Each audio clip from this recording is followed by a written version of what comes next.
number 44. We'll have Garrett Allen, Sport Allen up on the front row. I'm sorry, Garrett Green and Sport Allen up there on the front row. Here we go, Zach. This time by, they're going to drop the hammer off turn number 4. Heat race number 1 of 2 for the sprint cars. BG Products Southern Sprint Car Shootout Series for the first time in many, many years. Looking for the green flag. Tyler waiting on the stand. Waiting for the command. Here they come. Green flag is out. We're underway. Back to the lead by the 80. Sport Allen, he's going to get the lead diving into turn number 1. But here comes Colton Bettis diving down to the inside. He checks up to avoid the 88, and they are single file down the back straightaway into 3. Keep your eye on the 61. Colt the Bolt Bettis through that second spot. Had a flyer in turn number 2 and it's checked up, trying to build that momentum back up to the first spot for Sport Allen. Bettis has closed the gap to about a car length, but the 88 continues to grow it down the back straightaway. Moving into third is Larry Brazil Jr. in car number 21. But now the gap to the lead is closing in still as they roll into the first set of Colton. These cars getting around here in under 16 and a half seconds. It's Sport Allen by half a second on Colton Bettis. Bettis looking good on this end of the speedway. Look at the 61 car dig on the bottom of the racetrack. Allen Colt the Bolt moves down to the bottom, but he couldn't get around in time, and this time he takes another dive down to the bottom. But Sport Allen closing the door again on Colton Bettis in the 61. The 88 retains the lead, but Bettis is not giving up yet. He's still got a couple more chances to get the win. Halfway home already. Sport Allen, Colton Bettis going to war. Now got Larry Brazil, the 21, getting up in the mix in the third spot. 88 pulling out to about an 8 or 9 car length lead, but Bettis is just insanely fast in those corners. He dives down again, trying to get another one to the lead, but Allen shuts the door. 3 to go. Looks like the 61 better in the corners, 88 better on the straightaways. Right now, traffic dead ahead. The 83, Brian Riddle. This could mix it up. Here comes Colton Bettis in the 61 at the bottom. Bettis at the bottom almost touches the rear tires on the 88, 2 to go. The 83 car, Brian Riddle getting a little bit of traffic there, puts Allen to an advantage. They're going to come to the white flag this next time by for Sport Allen in car number 88. Allen able to use the slow car as a pick as he comes to the white flag. Final lap in heat number 1 for the sprint car. It is all Sport Allen. He's in command by just under half a second. They roll down the back straightaway for the final time into turns 3 and 4. Sport Allen in car number 88 is going to come off of turn number 4 to win Valley Bank Heat Race number 1. Colton Bettis is going to come on in second. Larry Brazil Jr. in third. And coming around the corner slow is the 88A of Garrett Green. And that will leave the 25 car of Bruce Brantley to come home fourth. It'll be interesting to see how he can compete in this heat race and stack up in the main event between the 88-61 and a couple of the other contenders we've been talking about. He was the one that went for that wild ride in the practice session when a couple of months ago. These back in July. The wing just flew off that thing on the main straightaway. It was pretty wicked. Here we go. Heat number 2 stacked up and ready to go. 6 more drivers looking for a good shakedown here. Joe Ligori and Dylan Reynolds bringing us off turn number 4. Green flag is out. Sprint car is back underway. Ligori and Reynolds side by side into turn number 1. Ligori is going to get the jump. He moves down to the bottom, but Reynolds is not giving up the top side lane. They make contact on the back straightaway, and Ligori is going to get the lead as they head into 3 and 4. Here comes 9. Dodge Carlberg getting the action. Looking to make his name in the sprint car series as well. Really fast race cars pacing the field. That's the juniors own there. Stephen Hollinger and LJ Grimm. This heat race is stacked here.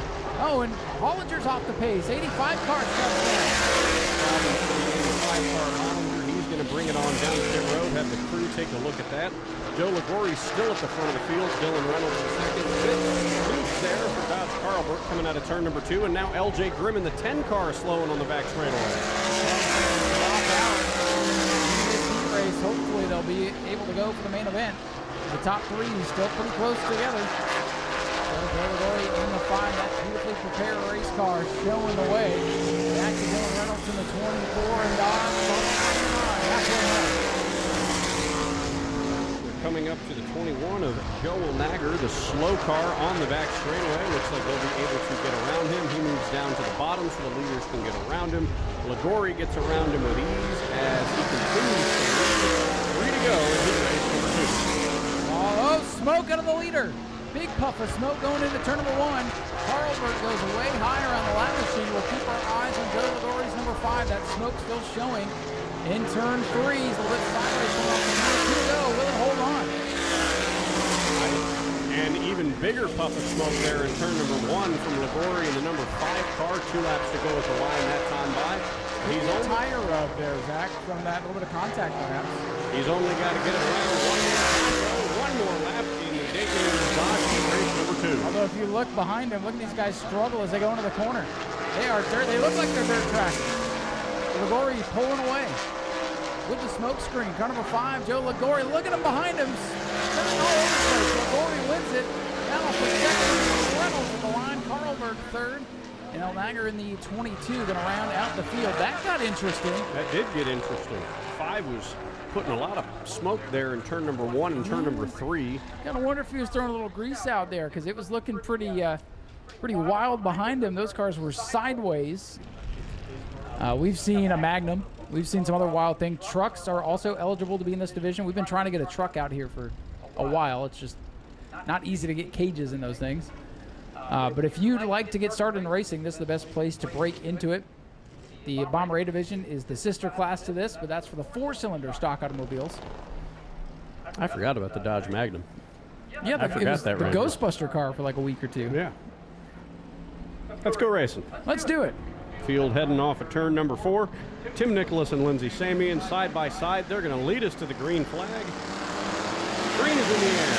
And Lindsey Samian jumps out front on the front straightaway to get to the lead. All right, Curtis is up to 5th in turn number 1. He got 2 on a straightaway. Keep around that black 63. He's got the Advanced Auto Parts sticker on the side. Oh, Lucas Johnson, slowest spin you'll ever see. Bounces off the side of the Great Pumpkin. And Zach Curtis is up to 3rd. Oh, man, we might both be wrong here, Zach. You might have the lead at the front straightaway. Maybe not.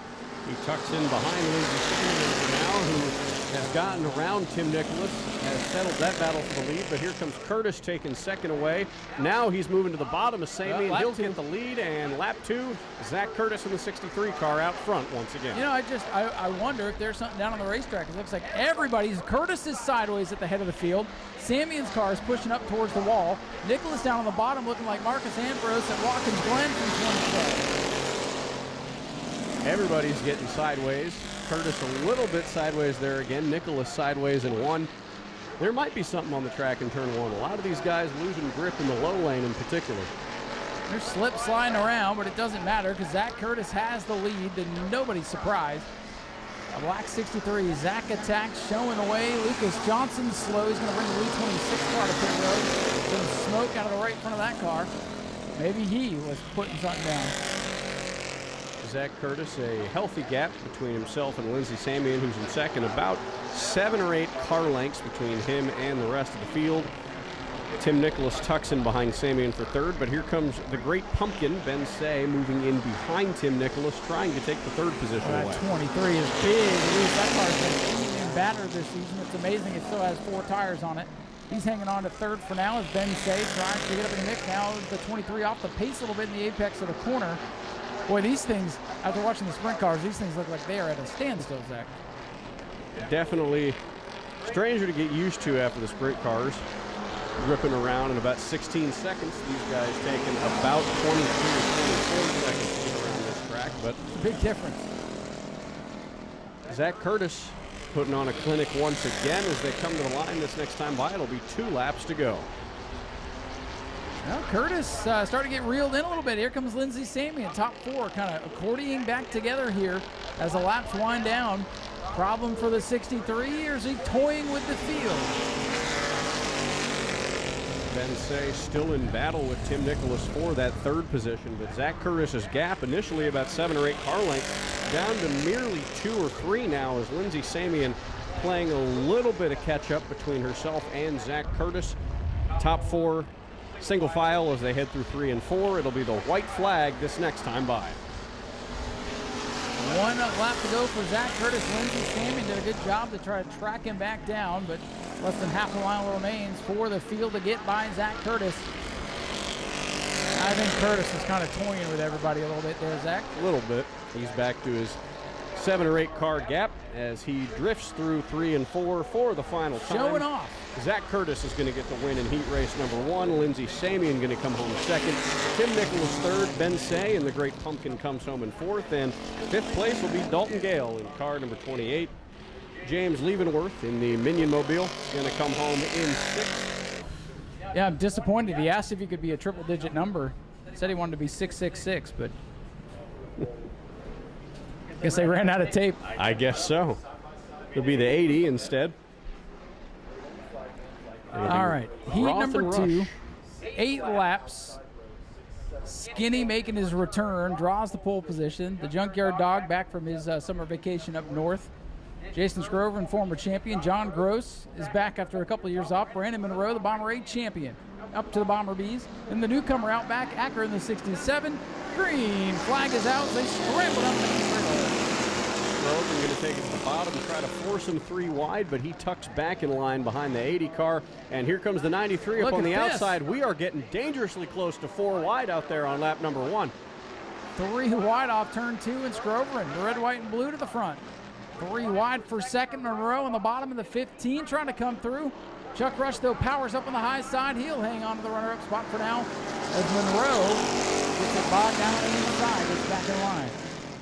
Rush moves into the 2nd position, defending it from the 15 of Brandon Monroe. But Jason Scrover, how about that? Almost taking him 4 wide through turns 1 and 2 to get the lead, and he does. Last year's track champion in car number 49. He takes the lead early on in this one as the 93 car, John Gross, moves into the 4th position as we complete lap number 2. A little smoke out of the 67 in turn number 3. No harm, no foul. He keeps it going. We'll keep that machine on the racetrack for now. For now, it's single file up front. Scrover, Rush, and Monroe, your top 3. The 15, Brandon Monroe, looks down to the inside. Chuck Rush moves down to block that lane. We were talking to Chuck earlier. He's excited to be back down here. Spent the summer up in the Northeast, but he is back here for the end of the season. He currently defends the 2nd position in the Junkyard Dog, the old K9 machine. Everybody holding their position. Looking at the 67, little puff of smoke out of that car a couple laps ago, but still runs under power. First time out for that machine. Has not been able to find the speed they want. Strobing the leaders coming up. 67 car, that is George Acker, driver out of Orange City, Florida. His first start of the season in that old G-body Chevy. He is going to pull down to the bottom of the racetrack on the back straightaway, let the rest of the field on by, and it looks like he may be coming to pit road here, Ryan. Might be the end of the race for him. Here comes Jason Scrover, your leader at the line.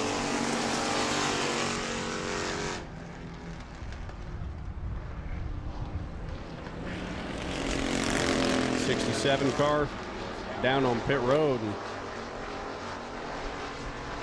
the Buick Regal 67, clearly not the Grand National GNX, not turbocharged at all.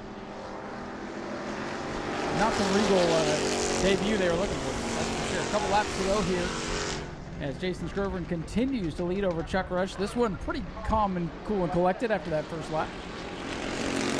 Front 4 single file through the back straightaway. Jason Scrover in 1st, Chuck Rush in 2nd, Brandon Monroe in 3rd, and John Gross in 4th. And hanging out there in turn number 2, rolling around in the 5th position, Kenny Roth in the 80 car. White flag in the air for Jason Scrover in car number 49. One more time around. Final lap for Scrover. Chuck Rush trying to close the gap, but he's got to make up about 3.5, 4 car lengths here. Final set of corners, 49, Jason Scrover in command. The last year's champions had a little bit of an off season this year, but that's the Zach Curtis effect. Scrover in a win, heat number 2. Chuck Rush is 2nd, 3rd for Brandon Monroe, 4th for John Gross, looking pretty good in his return. And Skinny Roth, car number 80, will round out the top 5. George Acker in the 67, not able to finish. Of course, we've seen the son Barry Acker out on the Speedway before. Those are the 2 drivers to watch here. Of course, winner of the heat race doesn't necessarily start the main feature on the pole. We still have the invert, which has been drawn. Thanks to Steve Barnes for setting the invert. If you don't like the invert tonight, you can find Steve. It's his fault. That's why I had him pick it. Pace car rolling onto pit road off of turn number 4 as we get set to bring the E-Mods to the green flag, and here we go. Green flag in the air. Michael Mark getting a huge jump out.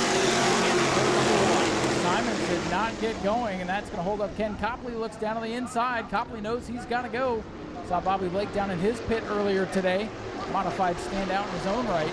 Ken hoping to get some good wrenching on car number 7 to get him up in the fight tonight. Keep around that red 93, Bruce Gayton. I think he's going to be a player tonight. Starts on the year here. The 93 has been fast. Hasn't had the speed to put a whole race together yet. But here comes the 14, the Tomahawk. Dalton Simons on the bottom trying to get around Michael Mark. He tucks back in line on the back straightaway.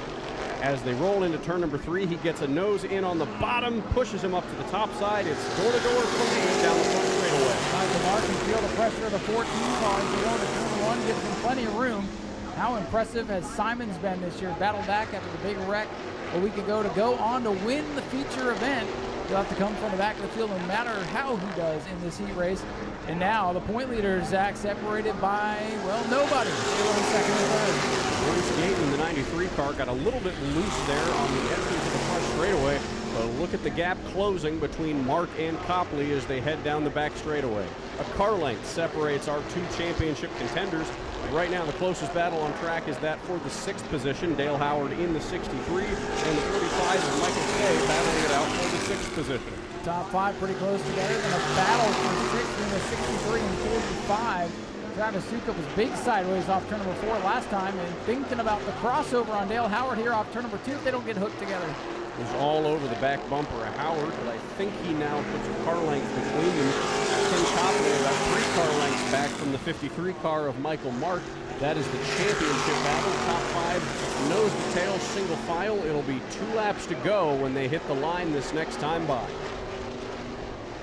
This one winding up pretty quickly here. Dalton Simons, the Tomahawk, still showing away. Michael Mark, the point leader, second. Ken Copley, the former champion, back in third. Dylan Sale, the leading rookie, hanging out in the 5th spot. For now, everybody keeping it single file as the laps click away.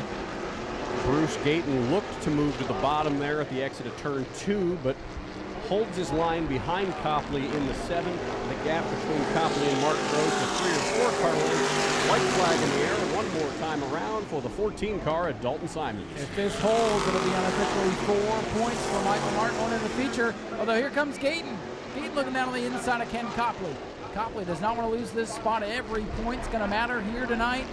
Copley trying to keep it wide. Checkers are out. Simons wins it. Mark is second. Copley laying on for third. Then it's Gayton and Sale who almost come together at the line. That will be the Tomahawk. Dalton Simons, who gets the race win in heat race number 1. Michael Mark will come home in second. 24-second breakout rule. If they do break out, Ryan will play our police sirens that we have been hearing all season long.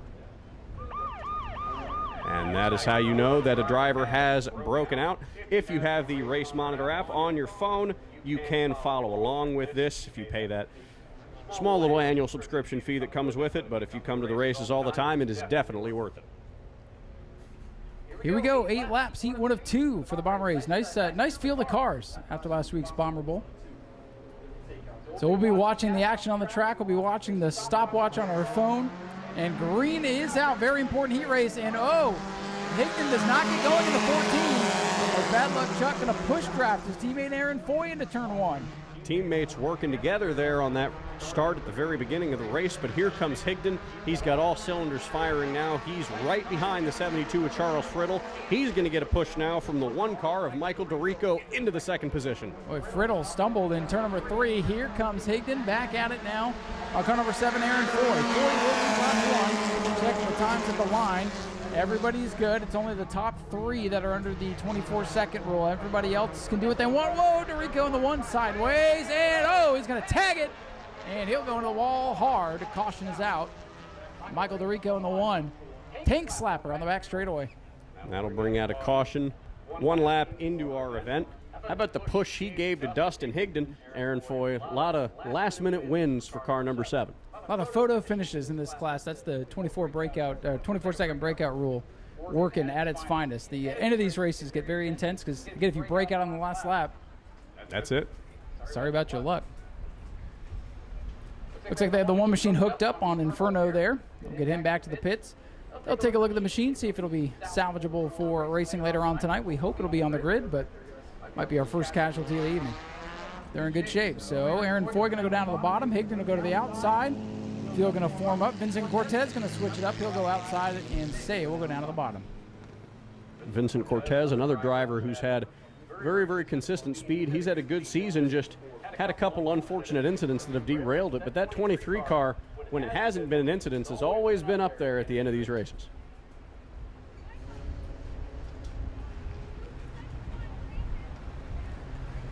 Getting ready to go back to battle. Just a lap in the books. Big championship to settle here tonight with this division. The two championship contenders run 1-2 right now in heat number 1. Still a handful of heats left to go, but once the final heat of the night for the Super Stocks rolls, we'll open the track for our autograph session and trunk or treating. Here we go, green flag back in the air. Teammates working together again on that start. Brittle pushing Aaron Foy down the front straightaway. He'll get about a 2-car length advantage on Dustin Higdon, but Higdon's going to make up all of that ground as they head to the back straightaway. The two championship contenders are 1-2. That's fun to watch. I think they worked on that in practice because they've got the restarts timed out perfectly. But Higdon is right there, right to the back bumper. He's going to knock on the door. Point leaders bumping each other, coming to the line. Higdon's going to move down to the bottom as they enter turn number 1. Nobody broke out that time. We are all good. And side by side for the lead is Higdon and Foy. Foy not looking to give it up yet. They are door to door, now quarter panel to quarter panel as they head into turn number 3. Friddle dropping back in the 72. Stephen Wright, the white 47, moving up 4 cars under a blanket, coming to the line. And checking the time and scoring this time by. Oh, I think we got our first one. We did. It is Vincent Cortez in car number 23, currently in the 3rd position. He will drop to the end of the competitive field as our two leaders still fighting each other. Here comes Higdon again diving to the bottom as they enter turn number 4. Cortez goes to the high side. He'll get cleared by race control, get back in the show side by side on the line.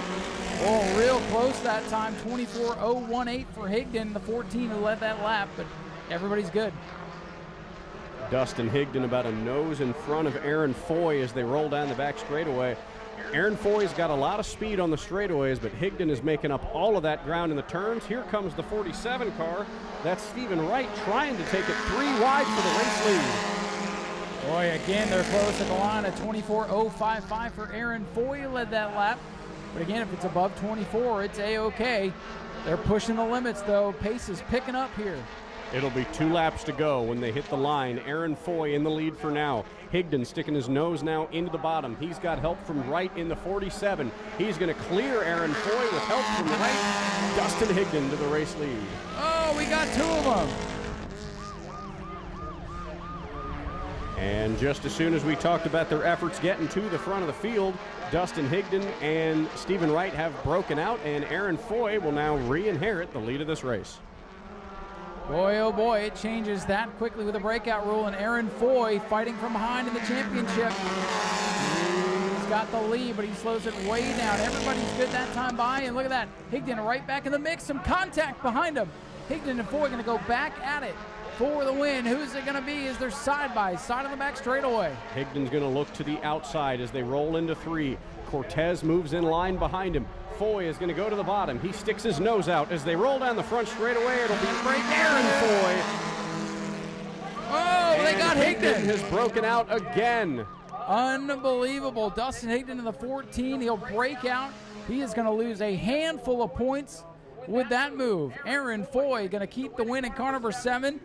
And we'll get the official finishing positions for everybody, but Zach, it's going to be razor close going into the feature regardless. An absolute nightmare of a situation there for Dustin Higdon. Drops from 2nd place points to somewhere in the middle of the field. He's got even more ground to make up now in that feature event. As we start heat number 2, they will be rolling off. But Dustin Higdon going to go from 2nd place points to even further back in the field. But ladies and gentlemen, how about car number 7, Aaron Foy, your race winner.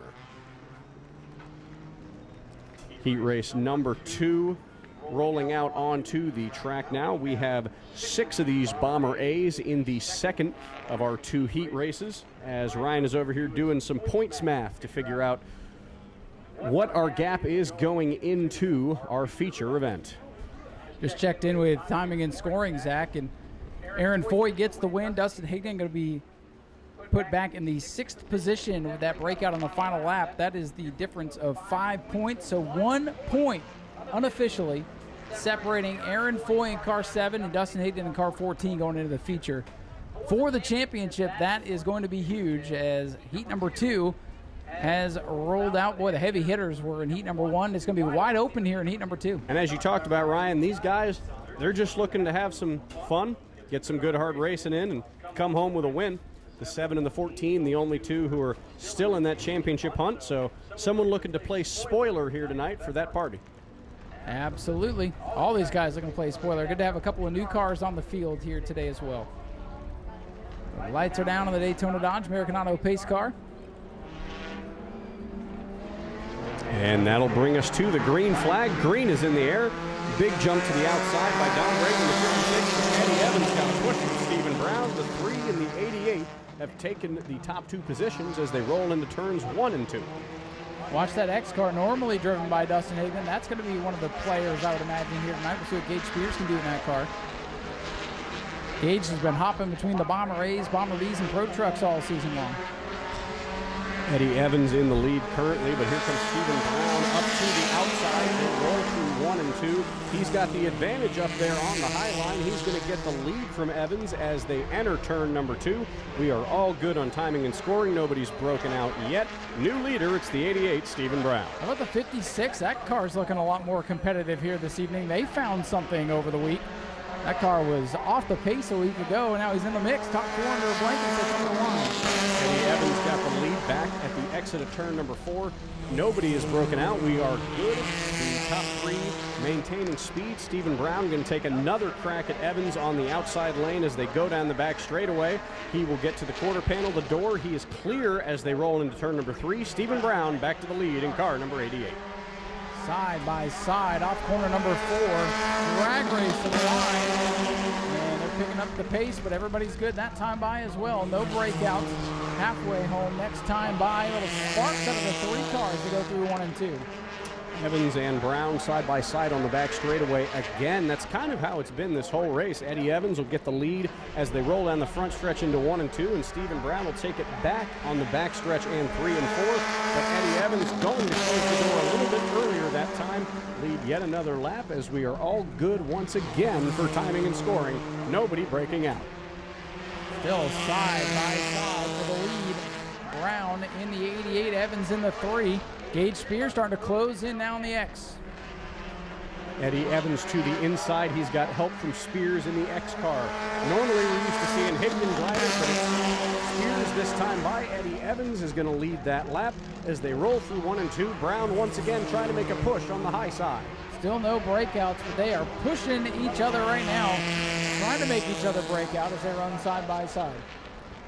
They roll down 3 and 4 as they come to the white flag this next time by, or 2 to go, excuse me, this time by. Eddie Evans still up at the front of the field.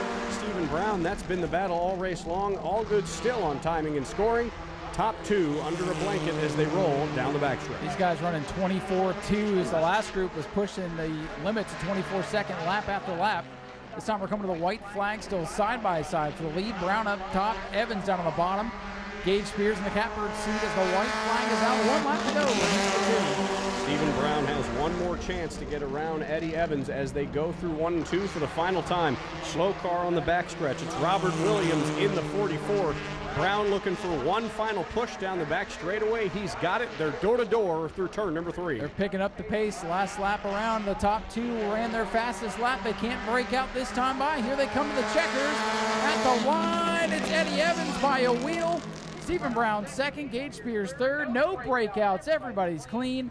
Eddie Evans gets the win in car number 3, and he'll keep it. Stephen Brown second, Gage Spears third. Don Brayton with a great run in 4th. It's like only one car going to be starting on the outside lane. Everyone else electing the rear, and that is Charles Paschal in car number 22, the orange and black stock car up there on the top side. Again, coming into the evening, Hank Sanders in that car number 90. He's got to make up 9 points on Art Koonsman, who is scheduled to be in heat number 2. Hank in that red number 90 car coming from the back of the field. He's got to get every point he can here to try to lessen the damage here. Going to the main event. Going to be a different start, like I said. They'll get the green here on the front straightaway, and then they will drop the hammer off turn number 2. So green is out, and per their club rules, they will stay like this until turn number 2, and then they can go. Right about where you see the O'Reilly billboard in turn number 2 is when they're going to put the pedal down and get up to speed and go racing. They roll pace speed through 1 and 2, and the hammer has been dropped.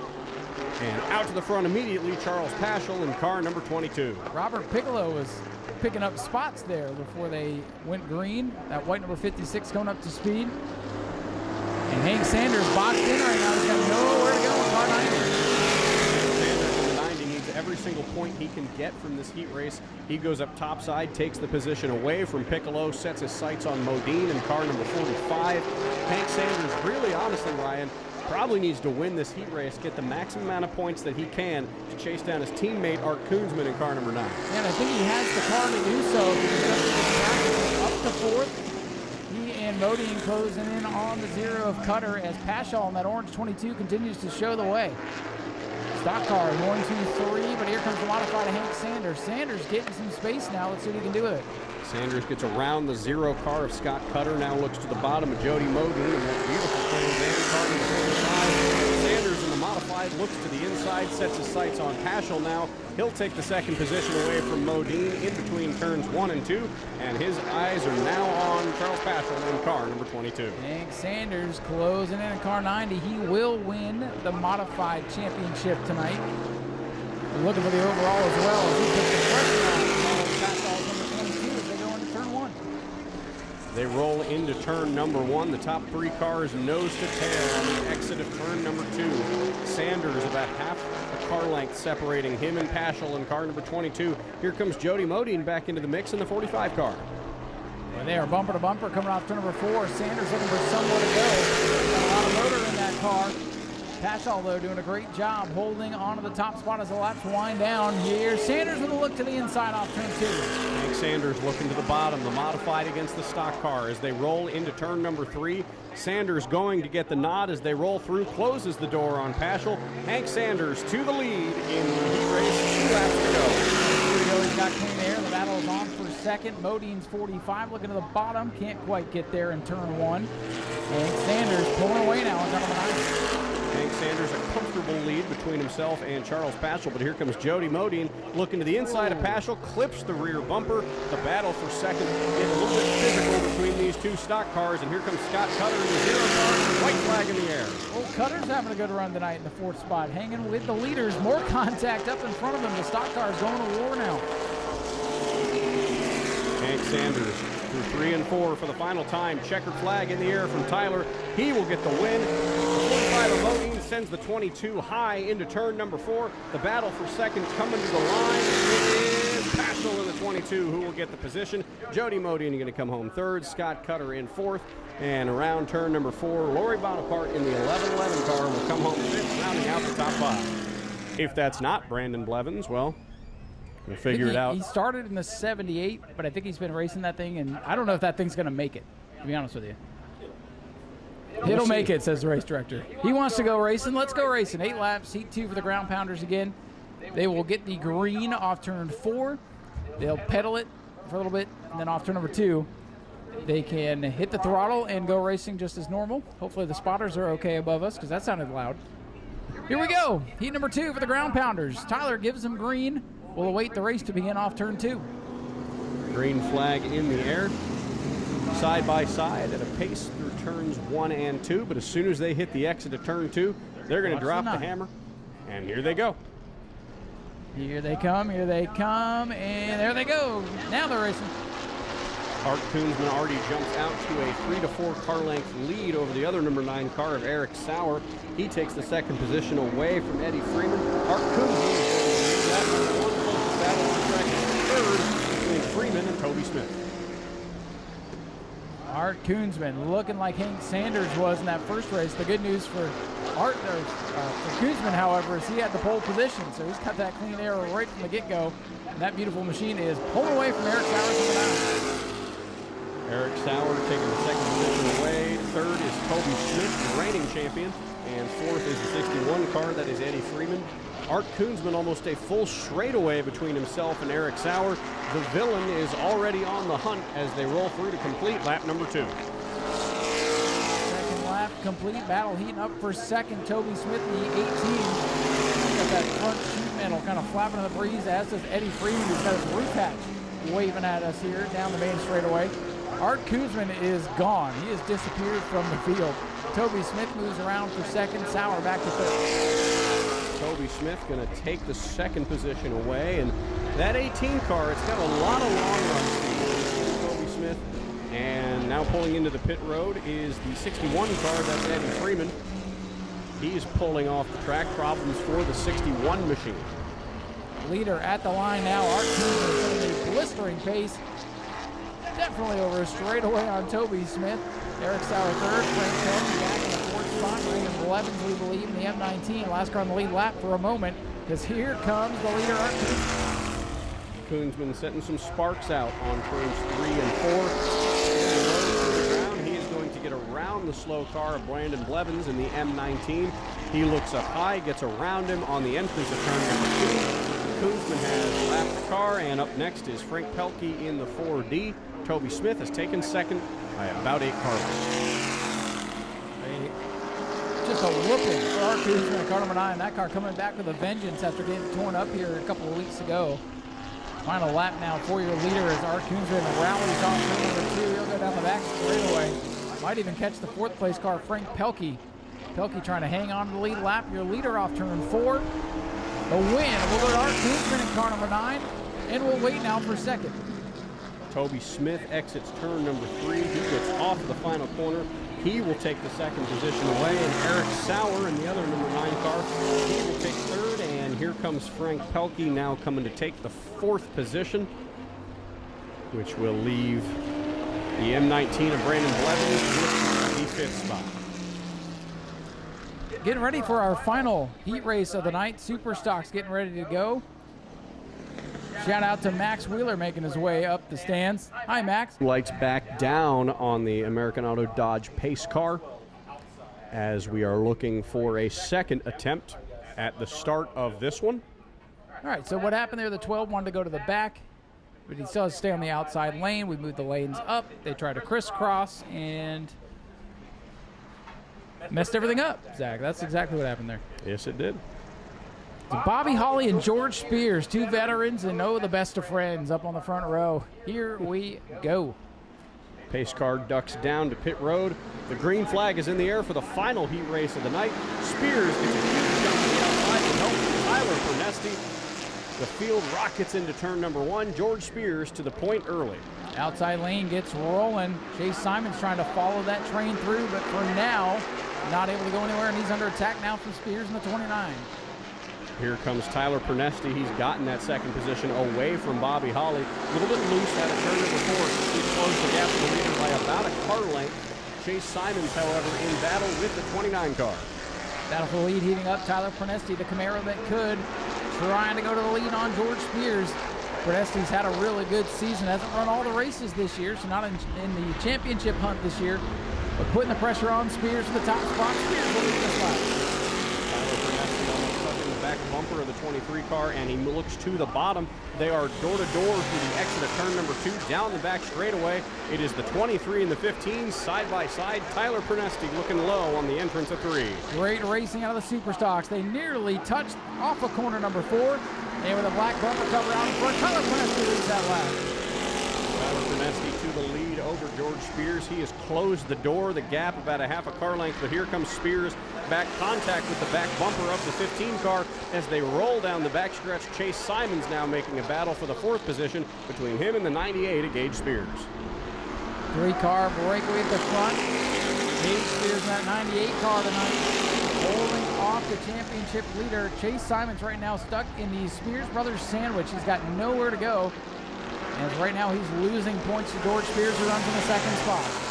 Got to wonder if that's a little bit of strategy there by the Spears family, helping George out a little bit, taking away Simons' advantage. If he gets around Gage, is going to take that 4th position away. 2 laps to go for Tyler Pernesti. It's now been thwarted, though. Here comes the 66. The Mallet, he's up to fourth, but I think, Zach, he may have lost too much track position to get any points on Spears. As they run right now, it'd be 21 points the advantage for Spears, and only 14 points to be gained in the feature. So, of course, unofficial, pending post-race technical inspection and all that, but George Spears looking pretty as they run right now, as Tyler Pernesti leads down the back. Pernesti down the back straightaway, 2 car lengths between himself and George Spears. Coming up on the slow car, the 12 of Sean Held. White flag in the air, one more time around for Tyler Pernesti, looking to get the win in the heat race as we head into the final feature event. Gap growing between him and George Spears. Contact in the back of the field between Justin and Gage Spears. They sort that out. Leaders going by the Held number 12. Laps winding down. The checker's going to fly this time. Tyler Pernesti wins it. George Spears is second. Bobby Hawley third. Chase Simon fourth. And it is the 29 George Spears and the 98 Gage Spears. Taking a photo right now, but we'll catch a word with our Bomber B champion, Mr. Zach Curtis. Zach, you locked up the championship a couple of weeks ago, but you were still having fun out there during the heat race. Just a fun Saturday night drive for you, or what's the plan for tonight? Yeah, we're just, I don't know what we're going to do in the feature. I know we got a bunch of them here, so it should be fun.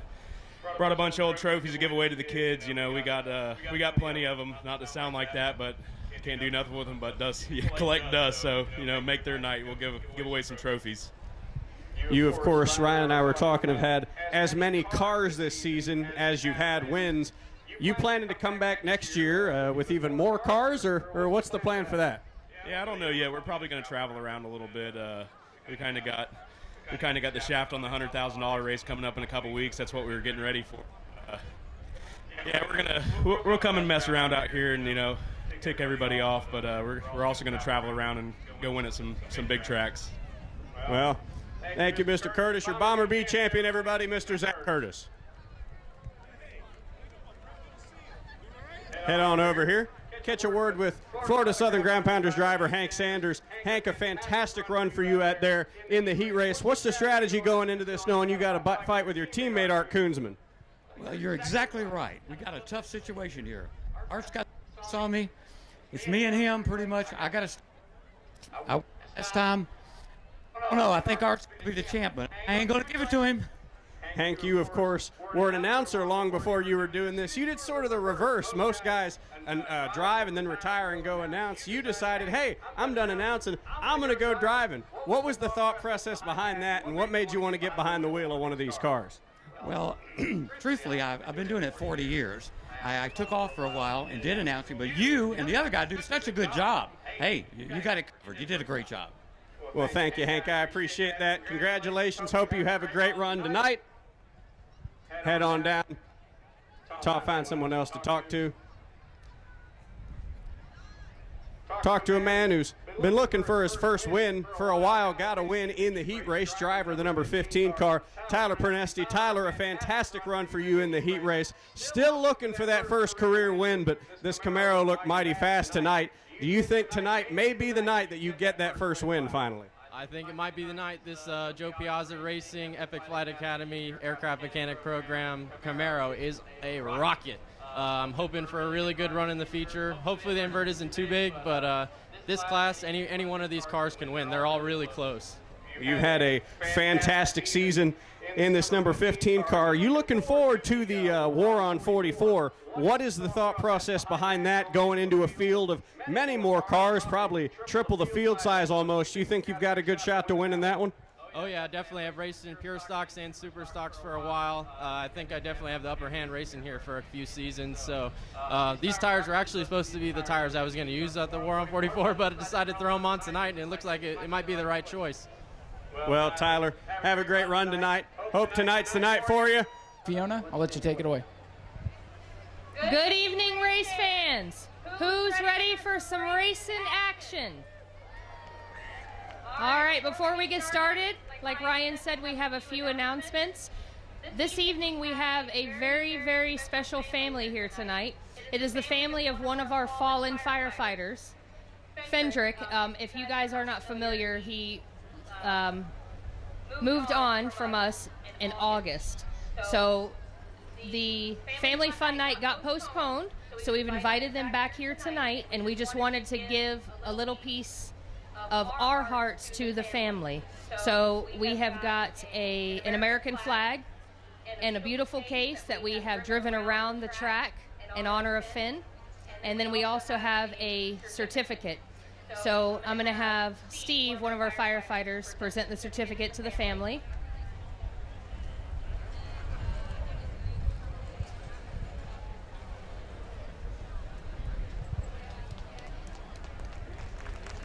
Thank you, guys. Thank you. And then I'm going to have our very own Tiny. He's going to present this amazing American flag. So Finn was a father of 2 young children, a husband, a brother, a nephew, an uncle, a friend, and he just was an all-around amazing, amazing young man. Anybody who had the pleasure to meet him, just he was met with a smile. So this is for the family, and it's never goodbye, right? It's we're going to see you later. So if you guys could just give his family a huge round of applause. Good job, Lynne. Ready?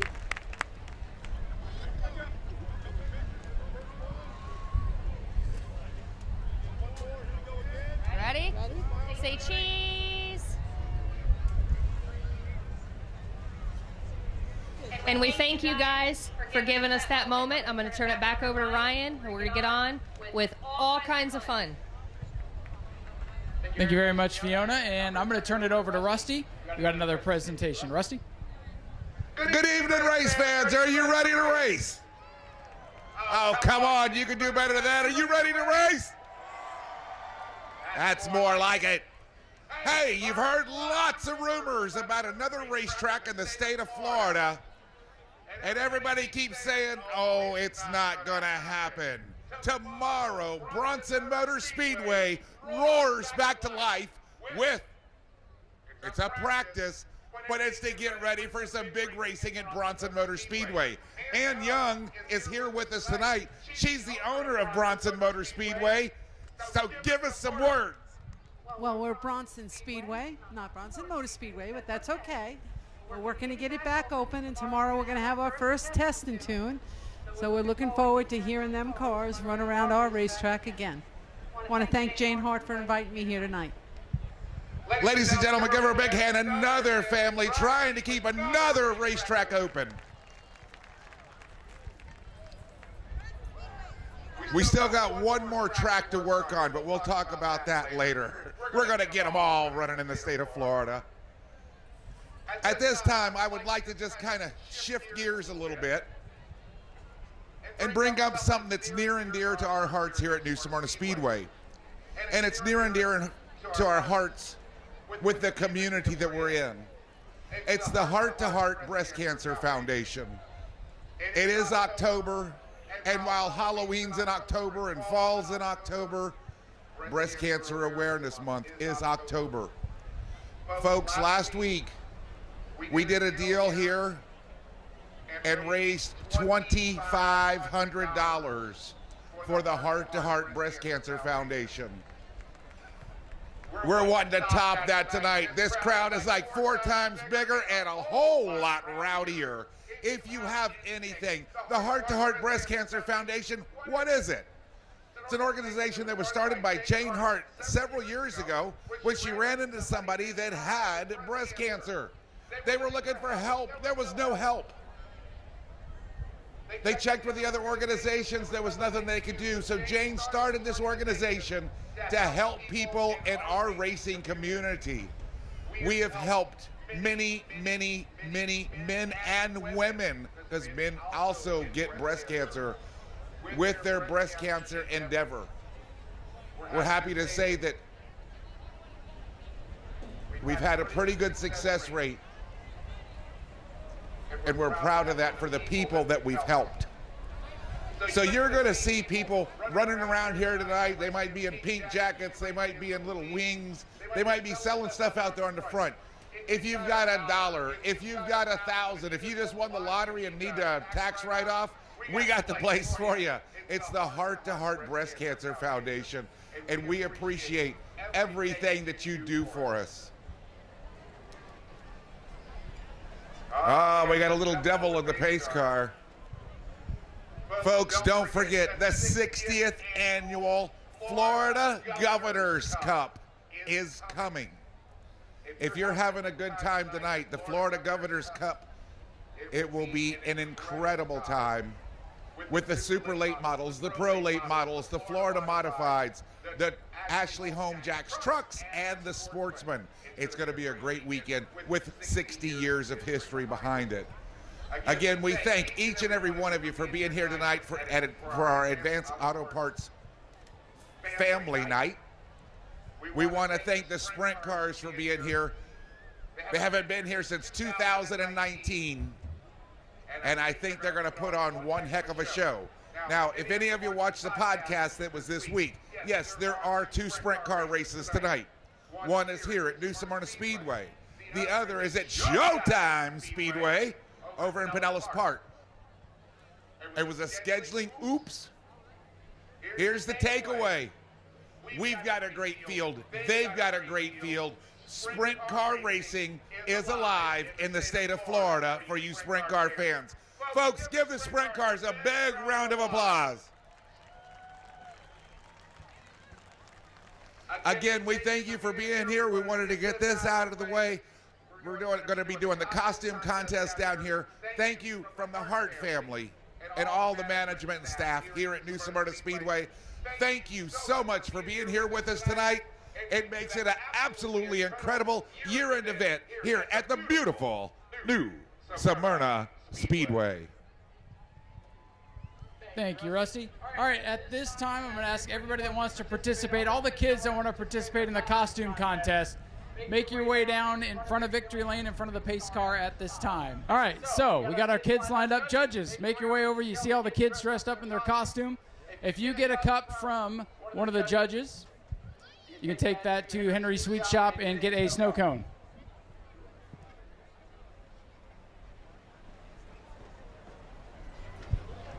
Again, last call for the kids as the prizes are being handed out. I know a lot of kids still getting trunk-or-treating candy.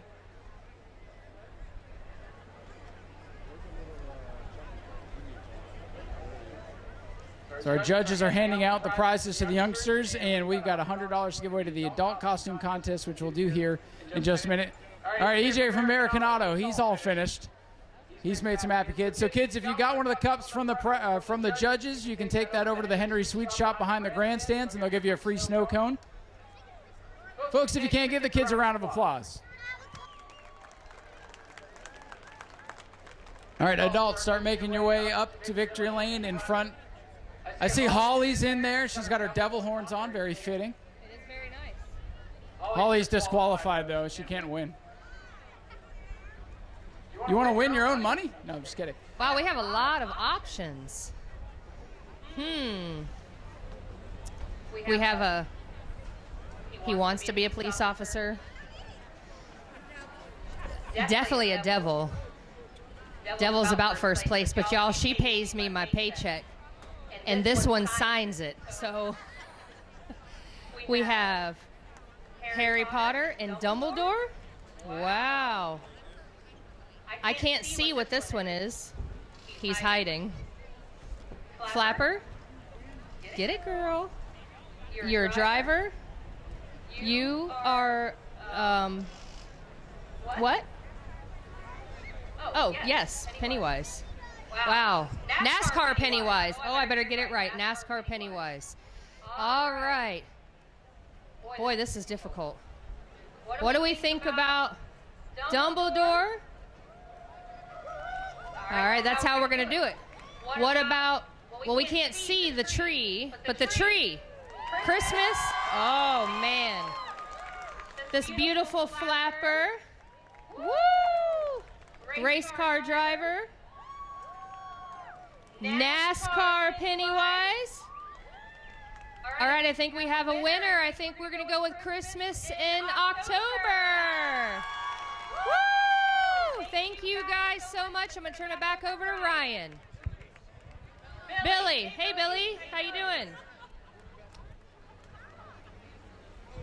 Billy's here. All right, ladies and gentlemen, are you ready to get tonight's main event program underway? I couldn't hear a single one of you. Who's ready to go racing? That is what I like to hear.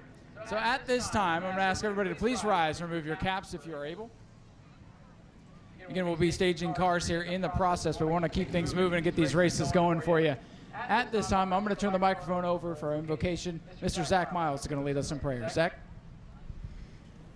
Heavenly Father, we want to thank you tonight for everything that we have on track before us. We ask you to bless the drivers for their safety, for their health, and we ask you to bless the track, keep everybody safe, and of course to bless the families of Fem and Pop Snyder for the losses that they have had, and that you bless all of our overseas military personnel and everybody that works very, very hard to keep this country safe so that we may enjoy freedoms such as racing on this beautiful Florida Saturday night. Father, thank you for this beautiful weather, for this beautiful track. In Jesus' name we pray, amen. Please remain standing for a performance of the national anthem. And to perform tonight's national anthem, we turn it over to Caitlin Healy. Caitlin?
Ladies and gentlemen, are you ready?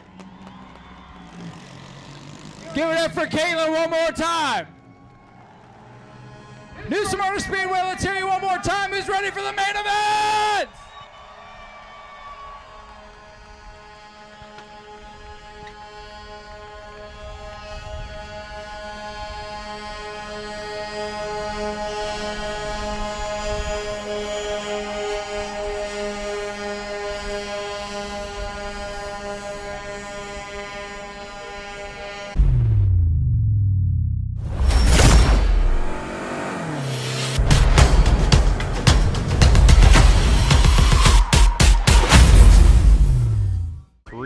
Three by three, the Southern Sprint Car Shootout Series.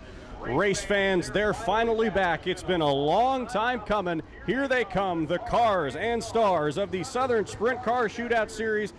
Give them a big hand. Send them off in style, ladies and gentlemen. Here's your field. Pick your winner now. What a heartbreaker for that beautifully prepared number 24 machine. One of the drivers has a lot of experience here on the high banks, out of it early, but the lights are down on the Daytona Dodge American Auto Pace Car. Well, it would be if it was out there, but the lights are down around the speedway, Zach. You can tell what we're used to doing here. Sprint cars, they don't need no pace car. They're just ready to pick up the pace and go green flag racing for you race fans next time by.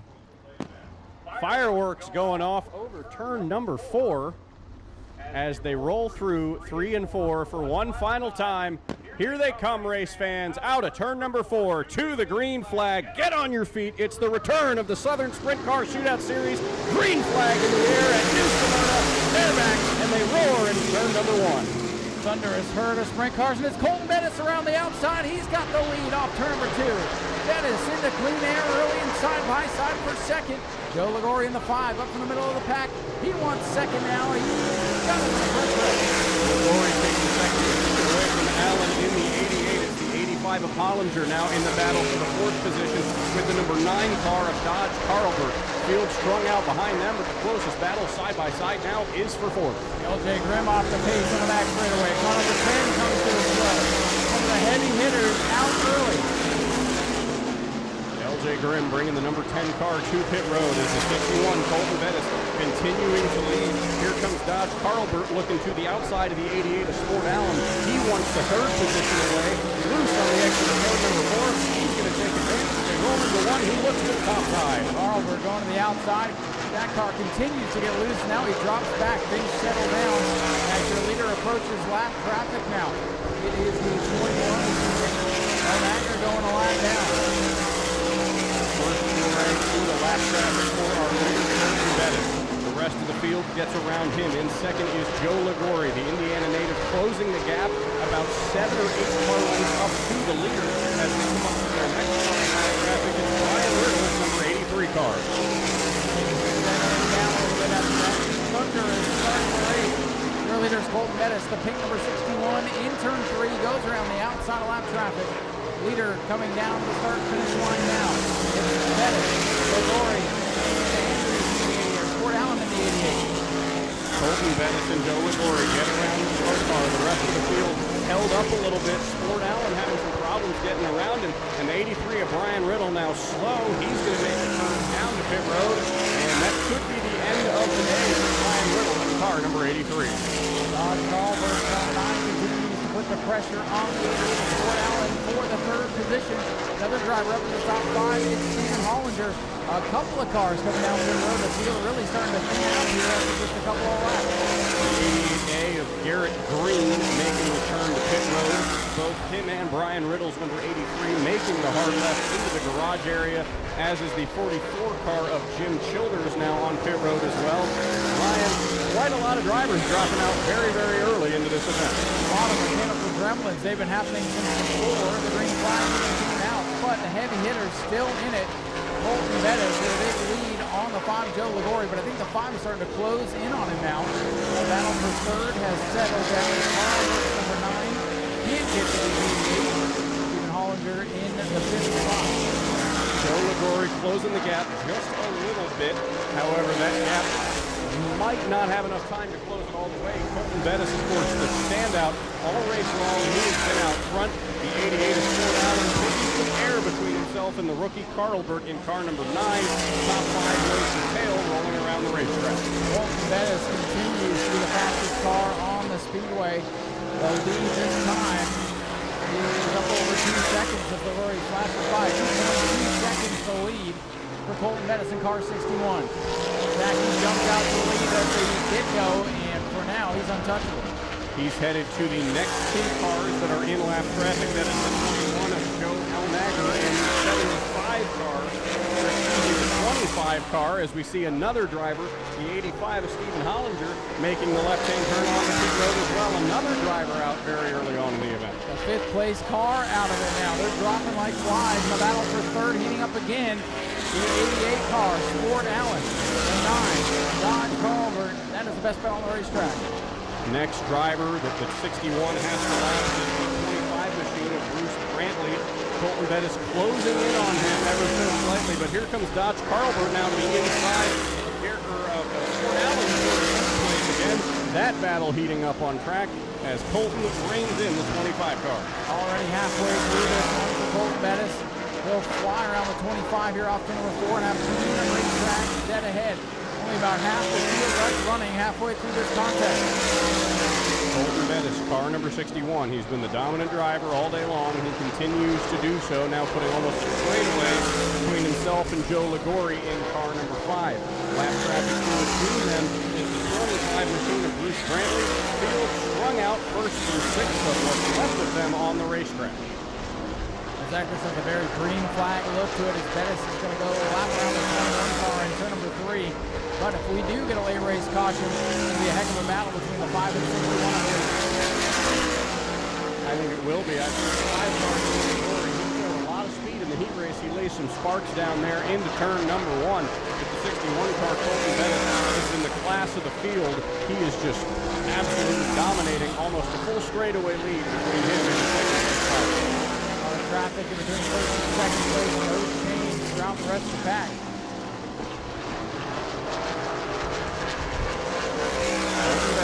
Out front in car number 61, the T. Carino Phil Hall machine. Driver from West Florida putting on a clinic here at New Smyrna. He continues to pace the field as he's coming up on his next lap driver. It is Larry Brazil Jr. in the white and green, number 21. Four cars left on the lead lap now. As Colton Bettis is picking up and down sideways. Here's the battle for third as they go down into turn number 1. Traffic ahead as Ligori's getting held up. The runner-up getting held up, and now the 9 goes up the Speedway. Colton Bettis, meanwhile, over a straightaway lead right now. Dodge Carlberg running the line very loose on the exit of turn number 2 that last time by. He's been a battle with Sport Allen, the 88 machine, all night long as the 5 car a little bit loose there on the exit of turn number 2. They're all struggling to get around the 25 machine, which is a lap down. They are stuck. Second on that behind the 25 of Bruce Ramley. And he goes down to the bottom. He blocks the second place car down the main straightaway, and here comes Sport Allen. The battle for second, picking up on the back straightaway. Your leaders in the line. The rest of the pack half a track behind. What a performance for Colton Bettis tonight. It'll be 5 to go next time by. Very loose out the corner with Sport Allen in car number 88. Dodge in the 9 car could use this to his advantage. He gets to the rear bumper of the 88. Doesn't quite get around that time. Very loose on the exit of turn number 2. The closest battle on track is for third, as now Colton Bettis getting around yet another lap car, Larry Brazil Jr. Now for third, it's the 9 car, Don Carlberg.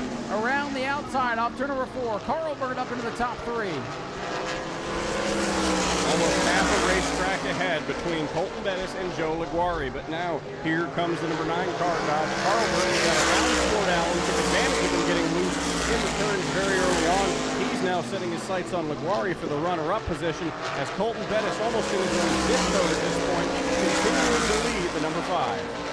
Next time by, it'll be popsicle sticks, 2 to go. Car to the left, sliding around, but it's all Colton Bettis, car 61, coming off corner number 4. 2 laps to go, this time by for Colton Bettis. 2 more circuits, 1 full mile remaining for the driver of the number 61 car. Colton Bettis absolutely dominated the night, but now closing in for second, Dodge Carlberg, that 3 or 4 car lengths to the number 5 car of Joe Laguardi. White flag coming out, Carlberg, one of the fastest cars on the racetrack, but he's running out of time. 30 laps goes by in a hurry here at the New Smyrna Speedway with these sprint cars. Down the back straightaway for the final drive. Colton Bettis took the lead at the drop of the green flag and never looked in his mirror. Here he comes, your winner tonight, Colton Bettis in car number 61. Battle for second as they come off of turn number 3 for the final time. It looks like Joe Laguari is going to keep it. He'll come home with second. Dodge Carlberg going to come home with third. Sport Allen will be fourth. And rounding out the top 5, I believe, is the 25 machine. Took the lead in turn 2 on lap number 1 and stormed away. Caution-free affair, and he won it by half a track. What a statement win tonight for Colton Bettis. He's been so strong this year at all the little bull rings. Ladies and gentlemen, he's getting ready to clamber out of this thing. Here is your winner. Ladies and gentlemen, let's hear it for Colton Bettis. And he's going to climb up on top of this beautifully prepared machine. Let him hear it, ladies and gentlemen. Of course, we love seeing the pink race cars here. The Heart to Heart Breast Cancer Foundation, our local track charity. It's October, and this thing is decked out for that. Go ahead and get that, Jim. And we'll sneak on in here and grab a word with Colton Bettis as he gets the safety equipment off. Colton, let's get you out here in front of the signage.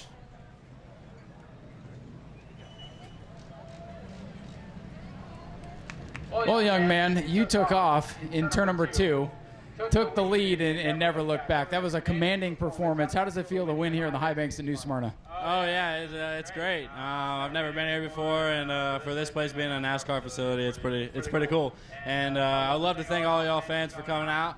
It was this is definitely a good crowd, and I'd love to thank everybody on this race car, American Air Repair, Crockett's Towing.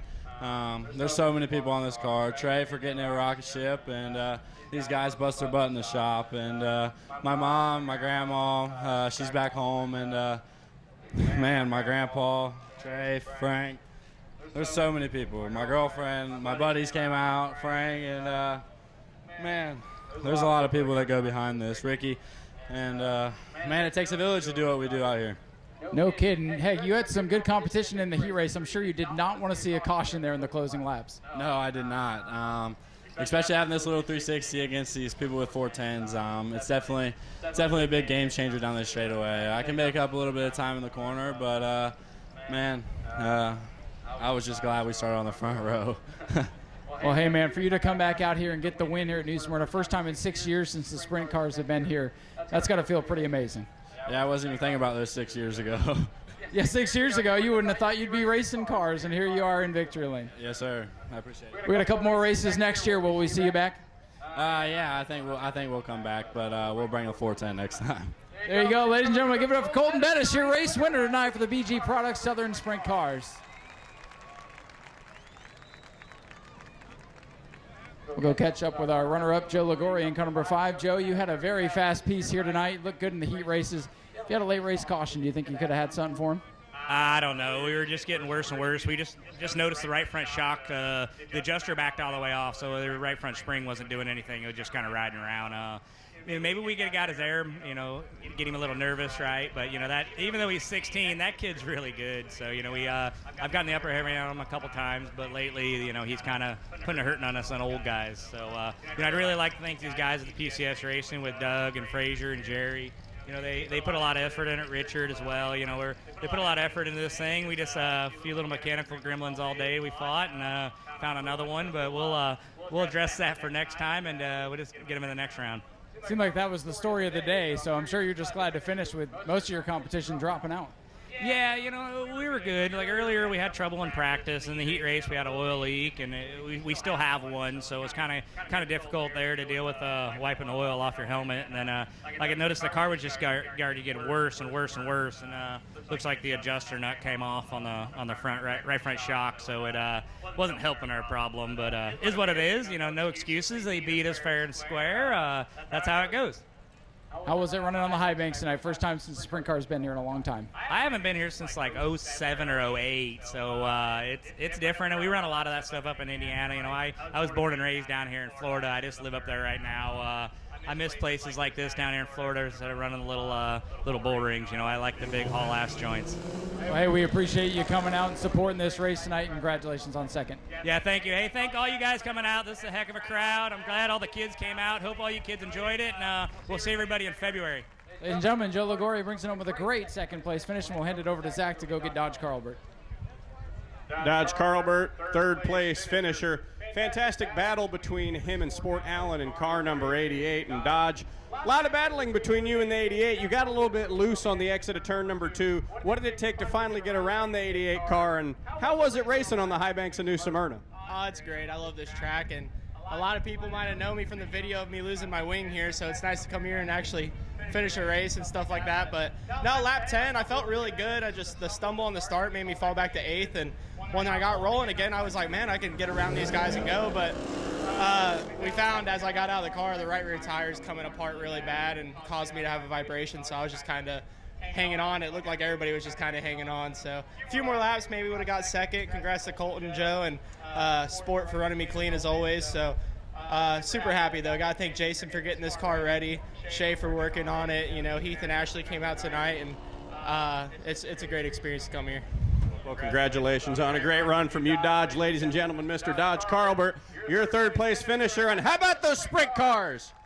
Ryan is headed back up topside as we get ready for our next event, which is the Bomber B final race of the season. But ladies and gentlemen, that wraps up the Southern Sprint Car Shootout Series for the first time in 6 years, and we'll see him a couple more times next year.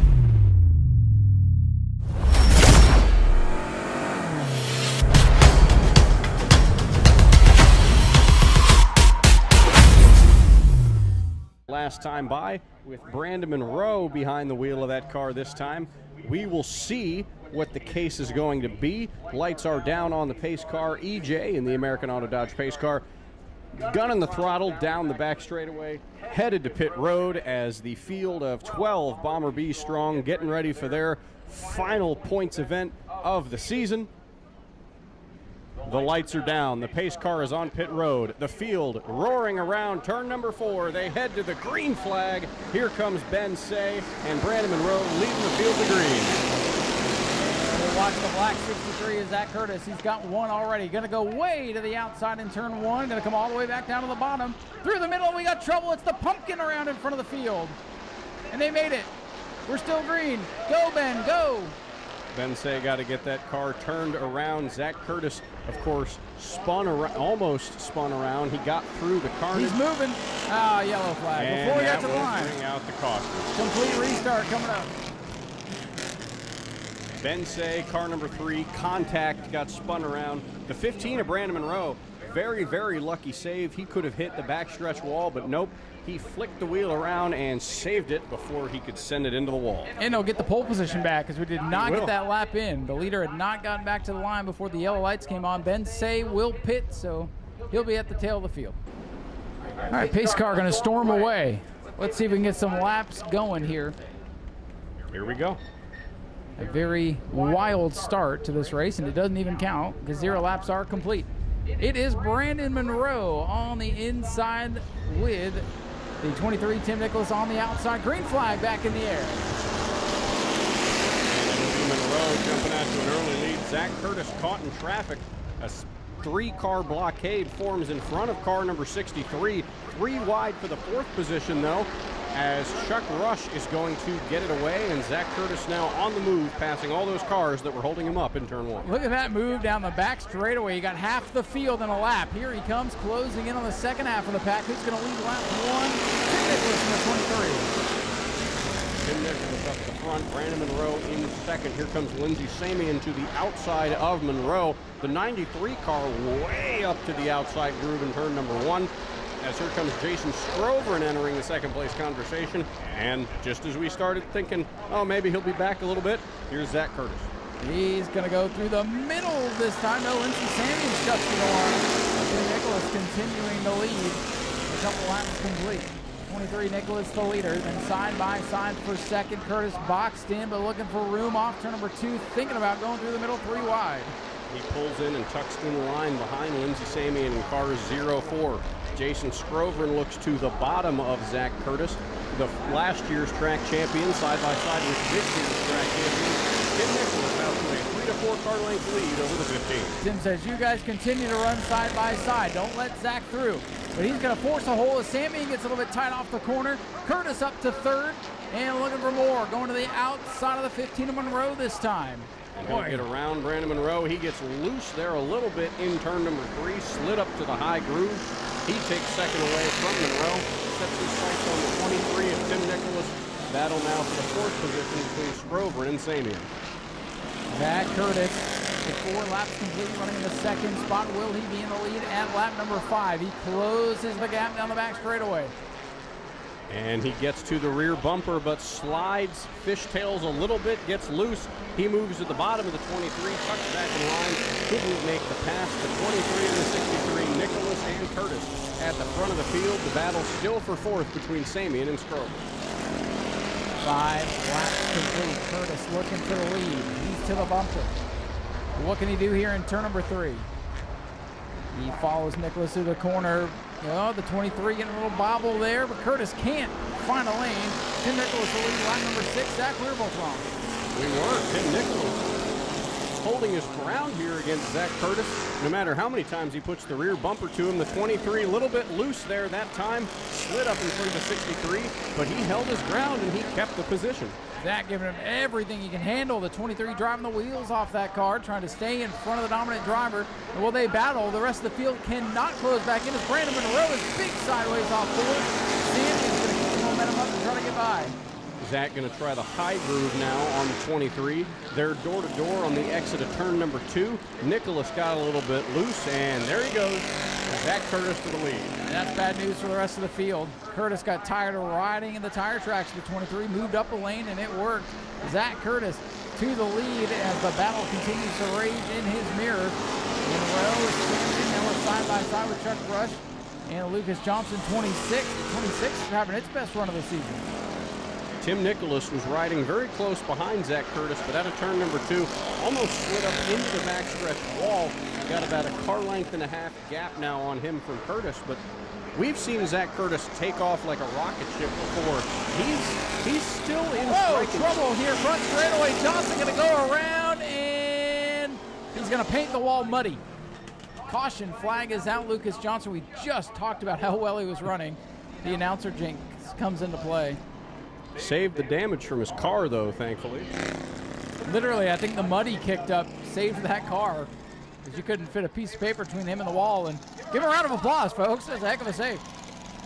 Tim Nicholas was not letting him break away. He was keeping him about 2 to 3 car lengths in, closing on the straightaways. So it could be very interesting to see if the 23 gets the jump on this restart.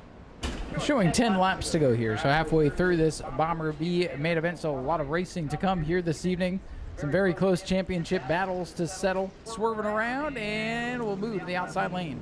He'll take the outside. That's where he passed Tim Nicholas the first time around, right at the exit turn number 1. The rest of the field choosing deep in, but Tim Nicholas so far looks like he has the speed to keep Zach Curtis at bay. We'll see if he can maintain it for 10 more laps. He held Curtis at bay for probably 4 or 5 that last go around, so I don't know. I think if he can figure out how to keep Curtis from getting up to the high side like he did last time. If there's anybody in this field tonight who I think has a shot at upsetting the 63, I think it's going to be Tim Nicholas. He's been close all season long. A little bit of a scattered start here. Not sure what's going on here. Lazy green.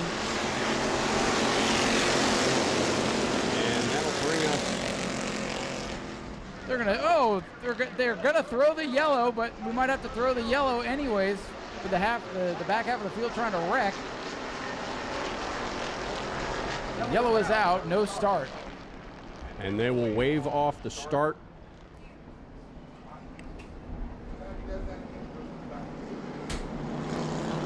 The official's not happy with that restart, nor are we, Zach. That was a mess. Very, very strange start. Lazy green there, as we saw, and scattered the field like crazy. So we'll try it again. And take a look at that sprint car trailer. I have never seen a trailer with see-through windows to see the car through it. How about that? Pretty cool. So we'll try it again as the glass chamber of a trailer for the 21 sprint car is pulling out through the infield, and Lindsay Samian in the 04 car has made her way to pit road. Tough break for last year's Rookie of the Year.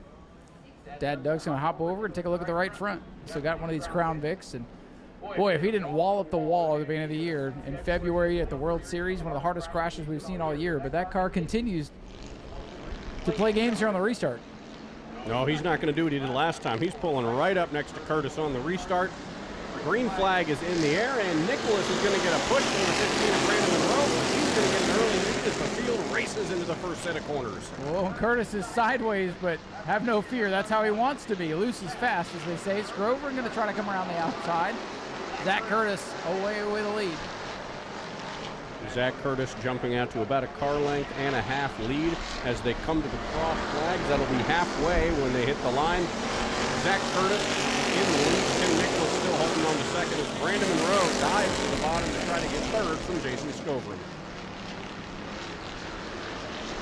Zach Curtis, meanwhile, putting some distance, starting to look like Colton Bettis out there in car number 63. And it looks like the 15 car has a little bit of an issue down there getting loose in the bottom groove of 3 and 4. He has let the 49 and the 3 car now almost go by him. Ben Say makes his way back into the top 5 in the pumpkin machine. Look at the pumpkin go off turn number 2, up to 4th. Ben Say might be a sleeper pick tonight. He looks to the back bumper of last year's track champion Jason Scrover, who gets going down the front straightaway. He held onto it. He's going to go into turn number 1 as Ben Say putting the pressure on, trying to get that last podium spot. Battle heating up from second on back. That's been the story all season long. Good racing in this class. It's just been Zach Curtis and everybody else. Scrover holding it down third position, but here comes Ben Say. The Mustang, the black pony, he gets behind Scrover's Crown Vic. He looks to the bottom again. in turn number 1, but can't quite make the pass. As Scrovern now challenging second away from Tim Nicholas. Remember, 4th place, going to get an extra $250 tonight thanks to Andy and E&H Car Crushing. So right now, Ben's saying a good spot as Nicholas gets loose in front of the pack. Scrovern going to look to the outside, but nothing doing. Single file all the way back through the field. The laps is begin to wind down here in this main event. Zach Curtis up front, but it is a 3-car battle for the second position between Tim Nicholas, Jason Scrovern, and Ben Say. Tim Nicholas has about a half a car length advantage over Jason Scrovern, who keeps sending it into the corner, but getting very, very loose on corner exit of turn number 4. There he goes again, looking low to try to take it away, but Tim Nicholas shuts the door. Almost some contact back after the field. Lucas Johnson, the Chevrolet, trying to get up a spot on John Gross's Ford. The Ford's right now with a stranglehold through the field. The Crown Vics and Mustangs showing the way. Johnson holding the mark right now for the bow tie brigade. Tim Nicholas got loose there on corner exit of turn number 4. That let Jason Scrovern get to his rear quarter panel. They're going to roll into turn number 1. Let's see if he can get down to the bottom. But Tim Nicholas had the advantage, shuts the door. Contact between the 49 and the 23. They're side by side now for second. Great race down the back straight away for the runner-up spot, all in the mirror of Zach Curtis. This time by, it'll be 3 laps to go for the 63 machine. Scrovern, last year's champion, on the bottom. Nicholas on the outside. The 49's got half the car length on him. Jason Scrovern on the bottom of Tim Nicholas. Nicholas got a little bit loose there at the exit of turn number 1. That lets the 49 shut the door. And here comes Ben Say now, looking to challenge Tim Nicholas for third. 2 laps to go for Zach Curtis in car number 63. What do you say, Zach? Does Ben know there's a bunch of money on the line for finishing 4th tonight? Is he going to pressure the 23 for position? I think he knows there's $250 on the line, but I think Brandon Monroe knows that too, as he suddenly closed the gap to the 4th position. It's going to be interesting from third on back. The 23 struggling off the corner, and he drops back. That could put Monroe in the money spot. No, the 23 is going to fight back. He's loose. Does he have a tire going down? Does he have a problem? The 23 all over the place. And Ben Say, the pumpkin. We've smashed the jack-o'-lantern. Oh, forget the money now. On the front straightaway. Heartbreaker for the 23 and the 3. Who's in 4th now? It's Chuck Rush in the K9. Oh, we got a crash. Turn 1. Turn 1.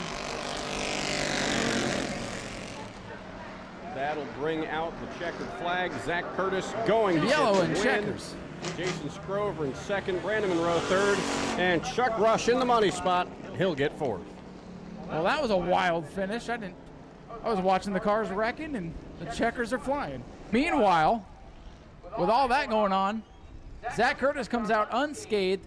His 13th win of 2025 and your official champion. Ladies and gentlemen, let him hear it. Zachary Curtis, your winner. And at this time, to keep the show moving, Zach's going to head down and interview Zach Curtis, your winner and champion, as he does some burnouts for you. Let him hear it once again.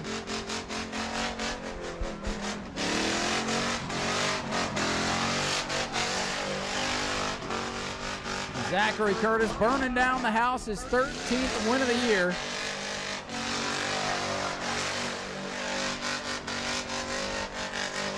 Smoke show.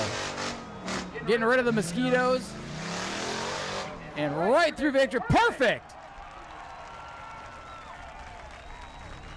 Just like he planned it. Zach, down to you, buddy. There he is, getting out of the car. Lucky number 13, it's Zach Curtis.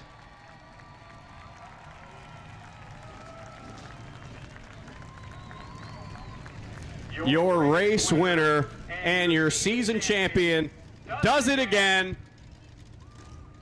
And Zach,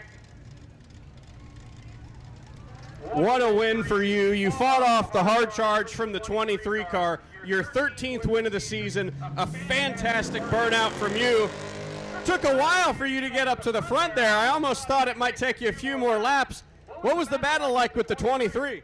Oh, man, Tim was giving me a run for my money, man. I tried to pass him on the inside. He chopped me off. I went to pass him on the outside, so put me up into the wall. I'm like, damn it, man. I thought we were teammates. But, yeah, he made it really difficult for me to get around him. And, you know, I didn't think my race receiver broke, so I couldn't hear. I don't know what was up with that restart. I thought the leader I thought the leader started the race, but I don't know, he wasn't pacing with us or whatnot, so they called back that restart. They want it crawling speed at 3 miles an hour, and this thing's such a pig because it's bone stock. It doesn't run like all those tuned cars, so I'm a fish out of water when it comes to restarts.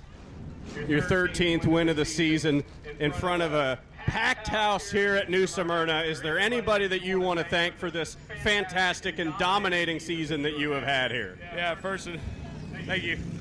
Yeah, first off, I got to thank Holly with Bougie Motorsports. She kept me going all year long, giving me everything I need for this car. Frank and Holly, anything, they helped me out with tires. I got to thank Billy with Inferno Performance. He got me one tire, for tonight because we burned it off the last time. I figured since we won the championship, we'd burn the house down for this sold-out crowd. What do you guys think about that? Well, Zach Curtis, your season champion, a fantastic season for the driver of car number 63. I'm covered in silly string now. Ladies and gentlemen, your track champion for the Bomber B division, Mr. Zach Curtis. And we'll throw it back on up topside to Ryan as we get ready for our next division, the E-Mods.